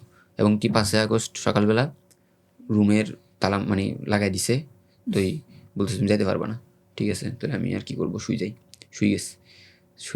গেছে। এরপরে আস্তে করে সিস্টেম বাইর হয়ে গেছে, বাবা মানুষ ভিতরে আছে, কারণ হচ্ছে ও ওই বালিশের উপরে কাঁথা দিয়ে শোয়ার ভান্দরে, মানে এখানে কেউ একটা শুয়ে আছে, এরকম একটা পরিবেশ তৈরি করে চলে গেছে। এই যে মানে ওনার বাবা যখন আমাদেরকে বললো এই যে ছেলেটা গেল, এখনো তো আসে নাই, তো মানে আমি সবচেয়ে বেশি আঘাত পাই যে ওনার একটা ছেলে মেয়েও নেই, একটাই এত সুন্দর ছেলেটারে নাই হয়ে গেছে রাষ্ট্রের গুলি। এবং মানে আপনি তো এই ছবি থেকে তাকাইতে পারতেছি না, তো ওনার বাবা তো এই ছবি দেখে, তো ওর বাবা কেমন তাকায়, এটা আর কি। তো এবার লাশের কথা যদি বলি, ছবিটার কথাটা যদি বলি, 5 আগস্ট বিকাল হয়ে যাচ্ছে, ছেলে আসে না, বাবা টেনশন, খুঁজে শুরু করছে, খুঁজতেছে। তো যাত্রাবাড়িতে যাই, সবাই বলতেছে যে এখানে যারা গুলি খেয়েছে সবাইকে ঢাকা মেডিকেল নেওয়া হয়েছে, একটু দেখেন ওইদিকে আছে কিনা, ঠিক আছে। তো করতেছে আর কি, ঢাকা মেডিকেল গেছে। ওই উনি বর্ণনা দিছিল আর কি, যে উনি রক্তর পানি এরকম হয়ে আছে, ডেঙ্গাই গিয়ে মর্গে খুঁজতেছে, তো মর্গেও পায়নি। কারণ হচ্ছে লাশ এত বেশি ছিল, মর্গেরও একটা লিমিট আছে না, স্ট্রেচারের একটা জায়গা আছে না, সব জায়গায় পূরণ হয়ে গেছে। আমি একটা ভিডিও ছাড়ছিলাম টেলিগ্রামে, যেহেতু এগুলো ফেসবুকে দেওয়া যায় না, 5 মিনিটের ভিডিও, ওইটা দেখলে মানুষ বুঝবে যে কি পরিমাণ লাশ ঢাকা মেডিকেলে 5 আগস্ট ছিল। মানুষ হাঁটা জায়গা ছিল না, মানে সব রক্ত। তো মর্গেও পাইলো না। তো ওখানে একজন নার্স, মানে ওনার কান্না দেখি বুড়া মানুষ কাঁদতেছে, খুব জেন্টালম্যান দেখতে বুঝায়। আপনি বুঝতেছেন বাংলাদেশ ব্যাংকের মতো মতিঝিলের যে প্রধান শাখা, এখানে চাকরি করতো, এই লোক তো অবশ্যই প্রচুর শিক্ষিত, কথা বলে বুঝবেন খুব শিক্ষিত। তো ওনার কান্না দেখি একটা নার্সের মায়া লাগছে, তো বলছে কি হয়েছে আঙ্কেল, যে আমার ছেলে পাইতেছি না, মর্গে খুঁজছি পাই নাই। তো তাহলে একটা কাজ করেন, ওই মর্গের বাহিরে একটা বারান্দা টাইপসের আছে, বারান্দা না ঠিক, এটা বারান্দা না, মানে রুম টাইপসের নি আবদ্ধ আর কি, হইতে পারে। আমার কাছে যেটা মনে হইলো, যেহেতু উনি যেভাবে বর্ণনা দিল, ওইটা হয়তো ওই পোস্ট ম্যাডামের রুম, আচ্ছা কিছু একটা হবে। হ্যাঁ। তো ওখানে অনেক লাশ পড়ে আছে, স্তূপ, মানে একটা হচ্ছে এতক্ষণ যেগুলো মর্গে, এগুলো হচ্ছে একটার পাশে একটা, একটার পাশে একটা, স্ট্রেচারে একটা, নিচে একটা পাশে একটা, কিন্তু ওখানে একটা লাশের উপর একটা লাশ। আপনি বর্ণনাটা বুঝিয়েন। তো ওখানে একটু যাই দেখেন। উনি মানে আমার অসহায় নিয়ে বললো যে আমি চিন্তা করিনি ওখানে থাকবে, কারণ আমার ছেলের এমন কি হবে যে একদম লাশের ভিতরে পড়ে থাকবে স্তূপের মধ্যে। তো আমি তবুও খুঁজতে তো হবে আমার ছেলেকে, আমি খুঁজতে গেলাম। তো ওখানে আমার সাথে একটা ছেলে গেছে, আমার তো আর নিজের হাতে লাশ সরানোর মতো অবস্থা, শক্তিও নেই, সামর্থ্যও নেই, মানে সম্ভব না আমার পক্ষে। আমি একটা ছেলেকে নিয়ে গেছি, ও একবার এই লাশ সরা, একবার সরা, আমি একটু একটু করে তাকাইতেছি, আমি তো পরিপূর্ণ তাকাইতে পারতেছি না, লাশগুলোর অবস্থা এত খারাপ। কারো মানে দিক দিয়ে ফুসফুস বাইরে হয়ে আছে, মানে কারো মাথার মধ্যে বুলেট লাগছে যে মাথা একদম দেখাই যাচ্ছে না, চেহারা দিকে ফুলে, ওই আমি আপনাকে বলছিলাম বারুদের একটা ইনফেকশন, তো মাথা যেহেতু নরম, চেহারা একদম বিকৃত হয়ে যায়, ফুলে যায়। হ্যাঁ, তো এরকম অবস্থা। উনি মানে সবগুলো মোটামুটি দেখা শেষ, উনি মনে করছে যে এখানে আমার ছেলে নাই, বাইরে যাবে। এমন সময় যখন ঘুরছে, ডান সাইডে এক স্তূপের মধ্যে ওনার একটা প্যান্ট পরিচিত মনে হয়েছে, প্যান্ট সাদা প্যান্ট পরছে কিন্তু লাল হয়ে গেছে, তবু ওনার পরিচিত মনে হয়েছে। উনি মানে কতক্ষণ দাঁড়াইছে, উনি আমাকে একদম পয়েন্ট টু পয়েন্ট বর্ণনা দিয়েছে উনি এভাবে যে আমি মানে হাত দুইটা শক্ত করেই দাঁড়াইছি।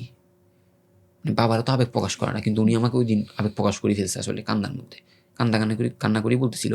তো আমি দাঁড়াই ছেলেটারে বললাম যে বাবা এটা একটু উল্টা, তো ছেলে আমার সাথে রাগ হয়ে গেছে। ওই ছেলে আর আঙ্কেলের দেখছেন তো নাই, কারণ ও তো স্বাভাবিক, কতগুলো লাশ দেখা যায়, একটা মানুষের লাশ দেখা সম্ভব এরকম বিভৎস। বলছে বাবা একটু উল্টা। তো ও একটু সামনে আগাই বলতে যে খালি জায়গায় না, লাশের উপর পা দিয়ে রাখিয়ে আগাইতে হইতেছে, এভাবেই বলছুনি আমাদেরকে। তো ওই মুনতাসির রহমান আলিফের উপরে যে লাশটা ছিল এটা টান দিয়ে সরাইছে। তো মুনতাসির রহমান আলিফ এক পাশ হয়েছিল, তো চিনতে পারছে এটা ওনার ছেলে। উনি বলছিল আমার ছেলে, এটা বলার পর অজ্ঞান হয়ে গেছে, এবং হচ্ছে যে পরবর্তীতে লাশ যখন নিয়ে আসছে উনি অজ্ঞান, ওই ঢাকা মেডিকেলে অজ্ঞান থেকে ফিরে দেখতেছে ছেলের ওই এই পাশটা দেখছে, এই পাশটা দেখে না, এই পাশে যে বুলেটে লাগা ওইটা দেখে উনি আবার অজ্ঞান হয়েছে। মানে এত পরিমাণ খারাপ অবস্থা ছিল, মানে আমি তো বুঝতে পারতেছি না এই জায়গায় একটা গর্ত, মানুষ একটা সুন্দর চেহারার অধিকার একটা ছেলে হাসতে হাসতে, চেহারা দেখলেন তো হাসি, আমি বেশিরভাগ শহীদ দেখছি লাশের, বেশিরভাগ শহীদের চেহারার মধ্যে একটা হাসি অবস্থা তারা শহীদ হয়েছে। তো ছেলের লাশ এটা হচ্ছে শিবিরের আর এক শহীদের কথা না বললে না, জুবাইয়ের, মানে এত ট্যালেন্টেড, ল পড়তো, ওর বাবা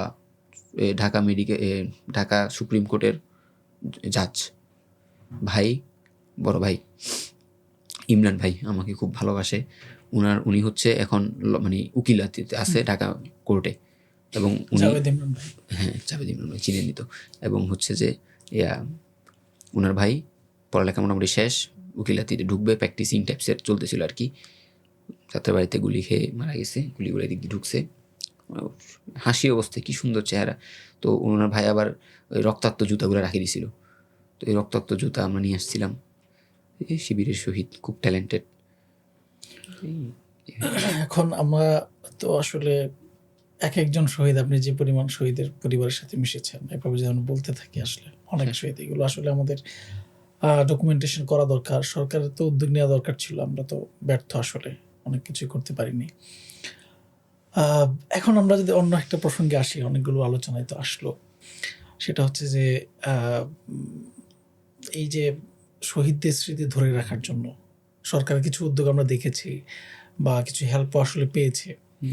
তো সেই জায়গায় সরকারের উদ্যোগ এবং স্থানীয় মানুষের উদ্যোগ বা সংগঠনের উদ্যোগ, বিভিন্ন ধরনের উদ্যোগ ছিল। তো আসলে যারা শহীদ পরিবার আছেন বা আহত পরিবার আছেন, এরা বেসিক্যালি কেমন সহযোগিতা পেয়েছে বা কাদের কাছ থেকে পেয়েছে? এখানে হচ্ছে সবগুলো শহীদ পরিবারের জন্য সরকার 30 লাখ টাকা বরাদ্দ দিছে এককালীন, তারা 30 লাখ টাকা পাবে। এরপরে হচ্ছে প্রতি মাসে 20,000 টাকা করে ভাতা পাবে। দুঃখের সাথে বলতে হয় জুলাই 24 সালে গেল, 25 সালের জুলাই গেল, এখন 26 সালের জানুয়ারি, মানে জানুয়ারিতে ভাতা চালু হচ্ছে, 672 জনের ভাতা চালু হয়েছে। কয় বছর পরে? 24, 25, 26 এসে, হ্যাঁ, কিন্তু ঘোষণা দিয়েছিল ওরা 24 সালের মার্চ থেকে চালু করবে, করে নেই। আমরা এগুলো নিয়ে অনেক দৌড়াদৌড়ি করছি, চেষ্টা করছি যাতে তাড়াতাড়ি হয়, কারণ অনেক শহীদ পরিবার অনেক কষ্টে দিন পান করতেছে আমরা দেখছি। তবুও মানে আমরা একটা দাবি তুলছি সাধারণ সমাজের পক্ষ থেকে যে অন্তপক্ষে অন্তর্বর্তীকালীন সরকার নির্বাচনের আগে যে কোনো মূল্যে যাতে প্রতিটা শহীদ পরিবার 30 লাখ টাকা এবং ভাতাটা যেন বুঝাই দিয়ে যায়, গ্যাজেট আকারে, যাতে এগুলো কোনোদিন কেউ বন্ধ করতে না পারে। বন্ধ হবে, মুক্তিযুদ্ধের মতো এটা কোনো কোটা টাপসির হবে না। এটা নাতনি নাতিরা যাই খাইতে পারবে না। এই পরিবার যেটা আছে, এই পরিবার যে মারা যাবে তার অংশটা বন্ধ হয়ে যাবে, এভাবে নিয়ম করছে। তো এটা দ্রুত বাস্তবায়ন হওয়া দরকার। আর সাংগঠনিকভাবে যদি বলি, মানে আমি একটু আপনাকে সত্যি কিছু কথা বলি। আজকেই আমি এখানে আসার আগে দেখলাম, আজকে হচ্ছে তারেক রহমান শহীদ পরিবারদেরকে নিয়ে মিটিং করছে, প্রোগ্রাম করতেছে। তো এই তারেক রহমান শহীদদের মেয়েদের স্ত্রীদের কথা শুনে কান্না করতেছে, আমি দেখলাম, খুব খারাপ লাগছে আসলে। তারেক রহমান এগুলোর মধ্যে দিয়ে গেছে, অবশ্যই বলতে হয়।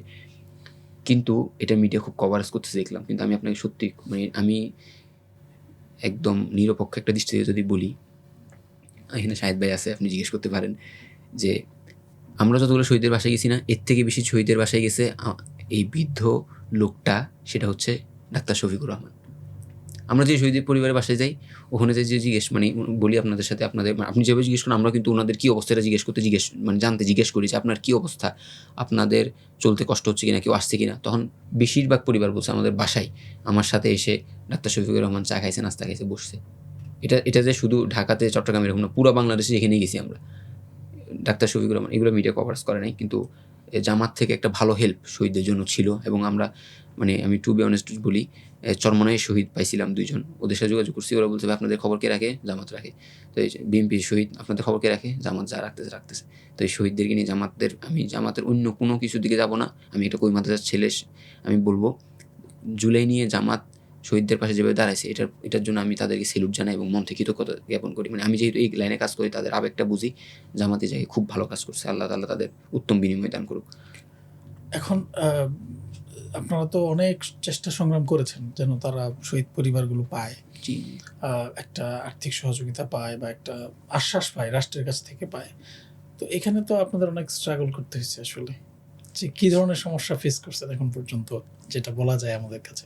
বলা যায় বলতে ভাই, আমি একদম সোজা কথা যদি বলি, আমি একটা দরিদ্র মানুষ। মানে দরিদ্র বলতে আমি গরিব মানুষ। আমার ইনকাম 7,000 টাকা, স্টিল 7,000 টাকা। আমার আগে ইনকাম ছিল 18-20 হাজার টাকা। আমি মাদ্রাসায় পড়ানোর পাশাপাশি টিউশনি করতাম। 4-5টা টিউশনি করলে 3-4 হাজার টাকা করে হয়ে যেত আমার। তো আমি যখন এই কাজগুলোতে হাত দিছি, এগুলোর পিছনে সারাদিন পড়ে থাকতে আমার টিউশনিগুলো আমাকে বের করে দিয়েছে। এক কথাই আমার টিউশনগুলো নাই। মাদ্রাসাটা কোনো রকমের ঝুলন্তের উপর রাখছি, কারণ মাদ্রাসার সাথে আমি ডিল করছি যে মাদ্রাসার আমি অনেক উপকারে আসি। তো মাদ্রাসা বলতে চাইছে আপনি যতদিন ক্লাস করাবেন না, মানে মাসে তো এরকমই হয়, 15 দিনের জন্য আমি অন্যান্য জেলায় শহীদদের বাসায় দৌড়াইতেছি, লিস্ট নিয়ে দৌড়াইতেছি মন্ত্রণালয়ে।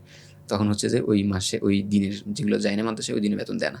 তাইও বলা যায় 7,000 টাকা আমার ইনকাম, তো 7,000 টাকা দিতে আমার খরচ চালাইতে কষ্ট হয়ে যায়। কিন্তু মানে যে কোনোভাবে আসলে চলে গেছে। শাহেদ ভাই হেল্প করছে আমাকে অনেক। তারপরে যাই, আমি 2টা মানুষের কথা বলতে চাই। সুমাইয়া আপু একজন আছে, উনি জুলাই নিয়ে খুব আবেগী। উনি হচ্ছে মাওনাতে আন্দোলন করছে, তো মেয়ে মানুষ আন্দোলন করছে, অনেক রক্ত দেখছে। মাওনাতে 5 আগস্ট বিজিবি ওপেন ফায়ারিং করে অনেক ছাত্রকে মারছে, মাদ্রাসা শহীদ আছে ওখানে অনেক। তো উনি রক্ত দেখছে, এই জন্য উনি অনেক আবেগী। উনি আমাকে হেল্প করে, ভাড়া টাড়া দিয়ে হেল্প করার চেষ্টা করে। বিদেশ থেকে একটা তারেক ভাইয়া আছে, বিদেশ থাকে, কিন্তু জুলের প্রতি উনি অনেক আবেগী।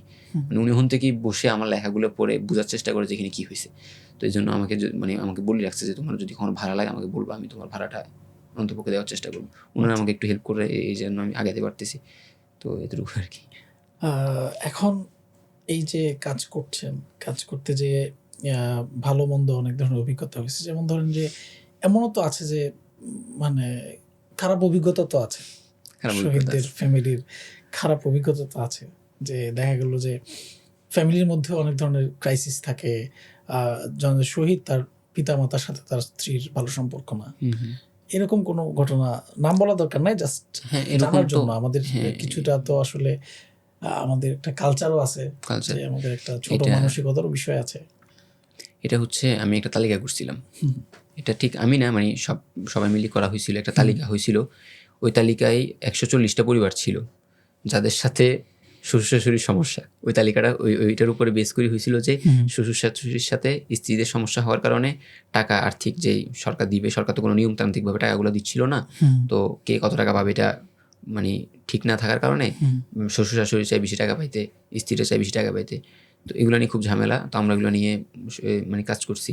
এই ক্ষেত্রে আসলে স্ত্রীরা বেশি বৈষম্য শিকার, কারণ হচ্ছে তারা তার দুনিয়াদারি বুঝে না, বুঝে তো শ্বশুর শাশুড়িরা। আবার হচ্ছে তাদের বাচ্চা কাচ্চা আছে, তাদের একটা আর্থিক দরকার বাচ্চা যেহেতু ওই শ্বশুর শাশুড়ির বাড়ি যেহেতু থাকে এই কেন্দ্রিক, তাদের কাছে আসলে সবাই যায়, গেলে ওইখানে ওদের সাথে যোগাযোগ করে। এবং আমি আপনাকে একটু মানে কথা বলতে বলতে মাথায় আসলো শহীদ রাসেল। এটা হচ্ছে শহীদ রাসেল, অনেকজন রাসেল আছে কিন্তু এর মধ্যে এটা হচ্ছে বড়লোক রাসেল। বড়লোক রাসেল কেন বলতেছি, উনি অনেক আর্থিক টাকা পয়সাওয়ালা মানুষ ছিল। 19 জুলাই তো মনে হয় বাড্ডায় শহীদ হয়েছে। উনার স্ত্রীর বাবা মানে জামাইকে আর কি একটা বিল্ডিং গিফট করছিল, ওখানে থাকতো। ওই বিল্ডিংটাতে এখন থাকে হচ্ছে কারা, ওই শহীদের মা বাবারা। আচ্ছা, বুঝিয়েন, স্ত্রীর বাবার বিল্ডিংয়ে থাকতেছে শহীদের বাবা মারা, এবং ওই বিল্ডিং থেকে ওই স্ত্রীকে বের করে দিছে। স্ত্রীর বাবার বিল্ডিং না, ওই স্ত্রীকে বের করে দিছে। ওনার নাম হচ্ছে শারমিন আপু, আমি একদম নাম ধরেই বললাম। শারমিন আপু অনেক কষ্ট করতেছে। উনিও আর্থিকভাবে অনেক ভালো ছিল। ওনার একটা ছিল, ওই যে কী বলে পার্লার। ঢাকাতে তো পার্লারের একটা ডিমান্ড আছে, অনেক লাখ টাকার একটা পার্লার ছিল ভালো। উনি ওই শহীদ হওয়ার আগে ওনারা কিছু ঋণ ছিল, শহীদ রাসেলের ব্যবসা বাণিজ্যের জন্য কিছু ঋণ করছিল, অনেক লাখ টাকা, 20-22 লাখ টাকা, আরও কিছু বিষয় হতে পারে, আমি ঠিক সংখ্যাটা মনে নেই। তো এই ঋণ পোষাইতে গিয়ে উনি ওনার পার্লারটা বিক্রি করে দিয়ে এখন বলতে পারেন অনেক কষ্ট করে জীবন লিড করতেছে। এই মানে বাবা মার কোন্দলের কারণে একটা স্ত্রী, কিন্তু আসলে ওনার আবার বাচ্চা নেই। ওই আমরা জুলের একটা ভিডিও দেখছিলাম যে এই বাচ্চার মা মানে বাবা যে শহীদ হয়েছে, ওনাকে ধরি আমার কি বিধবা হওয়ার বয়স হয়েছে, এই কান্না করতেছে। এটা হচ্ছে শহীদ নাজমুলের স্ত্রী। তো ওই সেম এই কান্নাকাটি, এই সেম প্রসেস, মানে এই সেম দৃশ্যটা হয়েছিল এখানেও। শহীদ রাসেলের লাশ ধরে এই শারমিন আপু অনেক কাঁদছিল। এটার ছবি আছে, ভিডিও আছে, ওগুলো অনলাইনে ভাইরাল হয়নি, সব তো আর দেখা যায়নি সবাই। তবে এই একই সিনারি হয়েছিল আর কি। কোনো বাচ্চা নাই, তো এই মানে কোনো স্মৃতি তো নাই স্বামীর যতটুকু আছে এগুলো নিয়ে মানে চলার চেষ্টা করে। উনি অবস্থা ভালো না আর কি।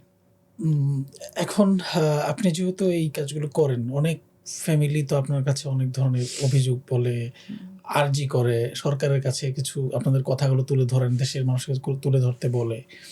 তো সেই জায়গায় আসলে আপনার এই সব কিছু মিলিয়ে অভিজ্ঞতার আলোকে আপনি সরকার যেই আসুক, সামনে নির্বাচন হচ্ছে, যেই আসুক সরকারে, আপনার কি আর্জি থাকবে আসলে সরকারের প্রতি? এখানে সবচেয়ে বড় সমস্যাটা হচ্ছে এই সরকার যে প্রসেসে কাজগুলো করতেছে, যে প্রসেসটাই ভুল। ওনারা মুক্তিযুদ্ধ মন্ত্রণালয়ের আন্ডারে কাজটা করতেই পারে, এটার জন্য আলাদা একটা সেল করছে। মুক্তিযুদ্ধ মন্ত্রণালয়ের আন্ডারে একটা সচিব নিয়োগ দিছে, উনি হচ্ছে মশিউর রহমান স্যার। জুলাই গণঅভ্যুত্থান সেল গঠন করছে, এটার মাধ্যমে সব কাজকর্ম হচ্ছে, ভালো কথা। কিন্তু আসলে দুঃখের কথা, একদম স্পষ্টই বলি, এই যে মুক্তিযুদ্ধ মন্ত্রণালয়ের উপদেষ্টা ফারুক আজম, উনি জুলাই নিয়ে কোনো আবেগ উনি রাখে না। উনি দায়িত্ব পাওয়ার পরই আমার এখন স্পষ্ট মনে আছে উনি বলেছিলেন যে জুলাই আর 71 এক না। আরে ভাই, জুলাই 71 এক না, এটা তো আপনি আদর্শিকভাবে রাষ্ট্রীয়ভাবে বলতে পারেন, কিন্তু শহীদদের বিষয়ে তো এটা বলতে পারেন না আপনি। আপনার শহীদদেরকে দেখার বিষয় তো শহীদদের বিষয়ে শহীদদের রক্তের উপরে উপদেষ্টা হয়ে এরকম কথা বলছে। মানে 71 যেভাবে শহীদ হয়েছে, জুলাইও তো এভাবে শহীদ হয়েছে। 71 শহীদদেরকে যেভাবে এখনও দেখা হইতেছে, 24 শহীদদেরকে দেখার কথা ছিল না, আপনি তো পারেন নাই। এখনও ভাতা ঠিকমতো চালু হয়নি। 672 জনের লিস্ট আমার কাছে এখনও আছে। অন্য শহীদ কি 672 আরও বেশি আছে না? অবশ্যই। আপনি চিন্তা করেন, আপনারা তো নিউজ দেখেন, কিছুদিন আগে সিআইডির কি করা হইলো, টিম গঠন করা হইলো, 1 মাসের মধ্যে 8 জনের লাশ শনাক্ত। তার মানে কাজটা খুব বেশি সময় লাগে না, কঠিন কিছু না। তাহলে এই যে সিআইডি টিম গঠন, বিদেশ থেকে লোক আনা, এই প্রায় 2 বছরের কাছাকাছি, মানে 18 মাস কেন হইলো না? ব্যর্থতা ওনার আছে না? অবশ্যই আছে, এগুলো তো ওনাদের আন্ডারের কাজ। তো সামনের সরকারের কথা যেটা বললেন, সামনের সরকার আসলে কি করা উচিত, এই যে জুলাই গণঅভ্যুত্থান সেল, এটাকে আরও চাঙ্গা করতে হবে।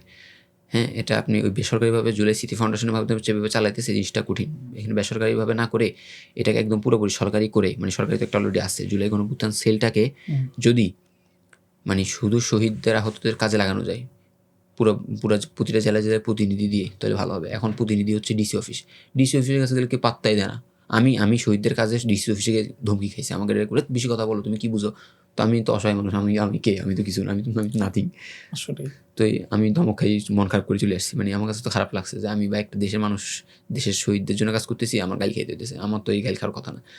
তো এই ডিসি অফিসের আন্ডারে না করেই যদি এগুলোর জন্য আলাদা লোক নিয়োগ দেওয়া যায়, তাদের কাজই হবে কি শহীদদের খোঁজ খবর নেওয়া, তাহলে ভালো হয়। এবং হচ্ছে আমি তো শুরুতে ওই যে কথার মধ্যে বললাম আপনাকে, খুব বেশি ডিমান্ড নেই, এই ডিমান্ডগুলো পূরণ করা সম্ভব সরকারের। কেউ তো 1 কোটি টাকা চাই বসছে, এরকম হয়েছে, আপনি দেখছেন জুলাই শহীদে 1 কোটি টাকা চাইছে। তো কিন্তু অন্যান্য দুর্ঘটনা হয়েছে 1 কোটি টাকা চাইছে এরকম রেকর্ড আছে, জুলাই শহীদ কেউ Right. চায়নি। তাহলে আপনার চিন্তা করতে হবে যে এখানে আসলে ঘাটতিটা কি, টাকা দেশের কাছে নাই বিষয়টা এমন না, সদ ইচ্ছা নেই। সদিচ্ছার অভাব। একটা ইন্টারেস্টিং বিষয় আমি ভুলে গেছি এটা মেনশন করতে, রোহিঙ্গা শহীদের ব্যাপারে আমরা যে স্পেশালি আপনি কাজ করেছেন যতদূর জানি, এটা নিয়ে একটু আমাদেরকে যদি বলতেন। রোহিঙ্গা শহীদ নিয়ে স্পেশালি ওনার যে মানে স্বীকৃতিটা পাইতেও তো অনেক সমস্যা হয়েছে বা কষ্ট এখনো পায়নি। হয়েছে, এখনো পায় নাই। পাইনি। রোহিঙ্গা শহীদ নূর মুস্তফা নিয়ে আমি কাজ বলতে আমার মানে আমার বেশি খেদমত করার সুযোগ হয় নাই। এই খেদমতটা করছে হচ্ছে জুলাই রেকর্ড যারা কাজী অলিউল্লাহ এবং সুলাইম, ওরা এই শহীদকে খুঁজে বের করছিল প্রথমে। তো ওরা বের করার পরে এটা নিয়ে তারা অনেক কষ্ট করছে, আমি নিজে চলে দেখছি। ওরা চট্টগ্রামের, আমিও চট্টগ্রামে, ওর সাথে কাজ করছি ছোটোখাটো। তো ওরা অনেক পরিশ্রম এখনও করতেছে, মন্ত্রণে কাগজ নিয়ে দৌড়াইছে যে স্পষ্ট শহীদ কি, মানে শহীদের যা যা প্রমাণ লাগে সব কিছু আছে, জাস্ট আপনারা সাইন দিয়ে বসাই দিবেন না। এখানে মানে একদম আমি সত্যি কথা যদি বলি, একদম আপনার চিনেন এমন একজন উপদস্থ কর্মকর্তা, পরিচিত মুখ এই শহীদকে নিয়ে এভাবে বলছে যে এটা একটা ন্যাশনালিটির বিষয় আছে। কিন্তু নূর মুস্তফা জীবন দেওয়ার আগে ন্যাশনালিটি করার চিন্তা করছিল, ও রোহিঙ্গা, কিন্তু বাংলাদেশের জন্য আন্দোলনে গেছে না, নাকি ও রাস্তা পার হওয়ার সময় মারা গেছে, বিষয়টা এমন না। আন্দোলন থেকে শহীদ হয়েছে ও। 4 আগস্ট কক্সবাজার ঈদগাতে গুলি খাই শহীদ হয়েছে নূর মুস্তফা। কিসের জন্য? ন্যাশনালিটির জন্য নাকি নিজে বাংলাদেশের জন্য? বাংলাদেশের জন্য সে শহীদ হলো, কিন্তু এই বাংলাদেশ ওকে ন্যাশনালিটির নাম দিয়ে, মানে ও রোহিঙ্গা, এই জন্য ওর আমরা ওকে করতে পারতেছি না, সাইন করতে পরিবারেরও তো কিছু পাওয়ার নাই আসলে এখান থেকে। পরিবার কিছু পাওয়ার নাই। আমি একটু শহীদ আনাসের বাবার মাধ্যমে ওখানে কিছু হেল্প করতে পারছিলাম, এতটুকু করতে পারছি, কিছু টাকা ওখানে করছিলাম। এবং এত সহজ সরল ওর বাবা, মানে মানে একদম গ্রাম ভিতরে থাকে তো কিছু বুঝে না। তো আমি ওনাকে টাকা দিছি বিকাশে পাঠানোর পর উনি আমাকে বলতেছে, বাবা তোমার নম্বরটা দাও, আমি তোমাকে কিছু দিব। মানে উনি মনে করছে আমি ব্রোকার নাকি, মানে উনি অবাক হয়ে গেলো টাকা করতে। বুঝছে, আরে আঙ্কেল আমি তো আপনার টাকা এটা ব্যবস্থা, মানে এটা আপনি আমাকে কেন দিবেন, আমি কিছু না, আমি আমার থাকলে তো আমি আপনাকে সব দিয়ে দিতাম, আপনাতে আমি কীভাবে নিব। এই হলো সহজ সরলতার অবস্থা আর কি। তো নূর মুস্তফা নিয়ে আমি একটু দাবি জানাবো, অবশ্যই নূর মুস্তফা স্বীকৃতি আমরা চাই। আমাদের জুলাই শহীদ, তাকে আমরা যদি মুছে ফেলি, পুরোপুরি বৈষম্যের বিরুদ্ধে আন্দোলন হয়ে আবার বৈষম্য হইল, এটা হওয়া কখনো ঠিক না। আপনার কাছ থেকে আমরা অনেকগুলো গল্প শুনলাম, ইনশাল্লাহ ভবিষ্যতে আরও গল্প শুনবো। আপনি কাজ করতেছেন, আমরা আশা করি যে আপনি যেই কাজগুলি করছেন আপনাকেও মানুষজন যতটুকু পারা যায় বিভিন্নভাবেই কোনো ইনফরমেশন দিয়ে আপনার কাজে উৎসাহিত করার জন্য যা করা যায় করবে ইনশাল্লাহ, আমরা আশা করছি। আর আমরা ইনোভা টক্সের পক্ষ থেকে আপনার কাছে কৃতজ্ঞ যে আপনি আমাদের সময় দিয়েছেন। এবং না, এখানে আমার একটু বলার আছে, কারণ হচ্ছে ইনোভা টক্সের কাছে আমি কৃতজ্ঞ। আমি আপনাকে সত্যি বলি, আমি একদম সত্যি বলি, আমি এই যে আমার লেবাস যেটা আছে না, জুব্বা টুপি, এটার জন্য আমি আমার কাজগুলোকে খুব বেশি উপর পর্যায়ে নিয়ে যেতে পারতেছি না। মানুষ দেখে, আলহামদুলিল্লাহ, আমি এতটুকু শুক্রিয়া সবার কাছে করি যারা আমাদের জুলাইয়ের গল্পগুলো পড়ে, লেখে, দেখে, শেয়ার করে, পোস্ট করে।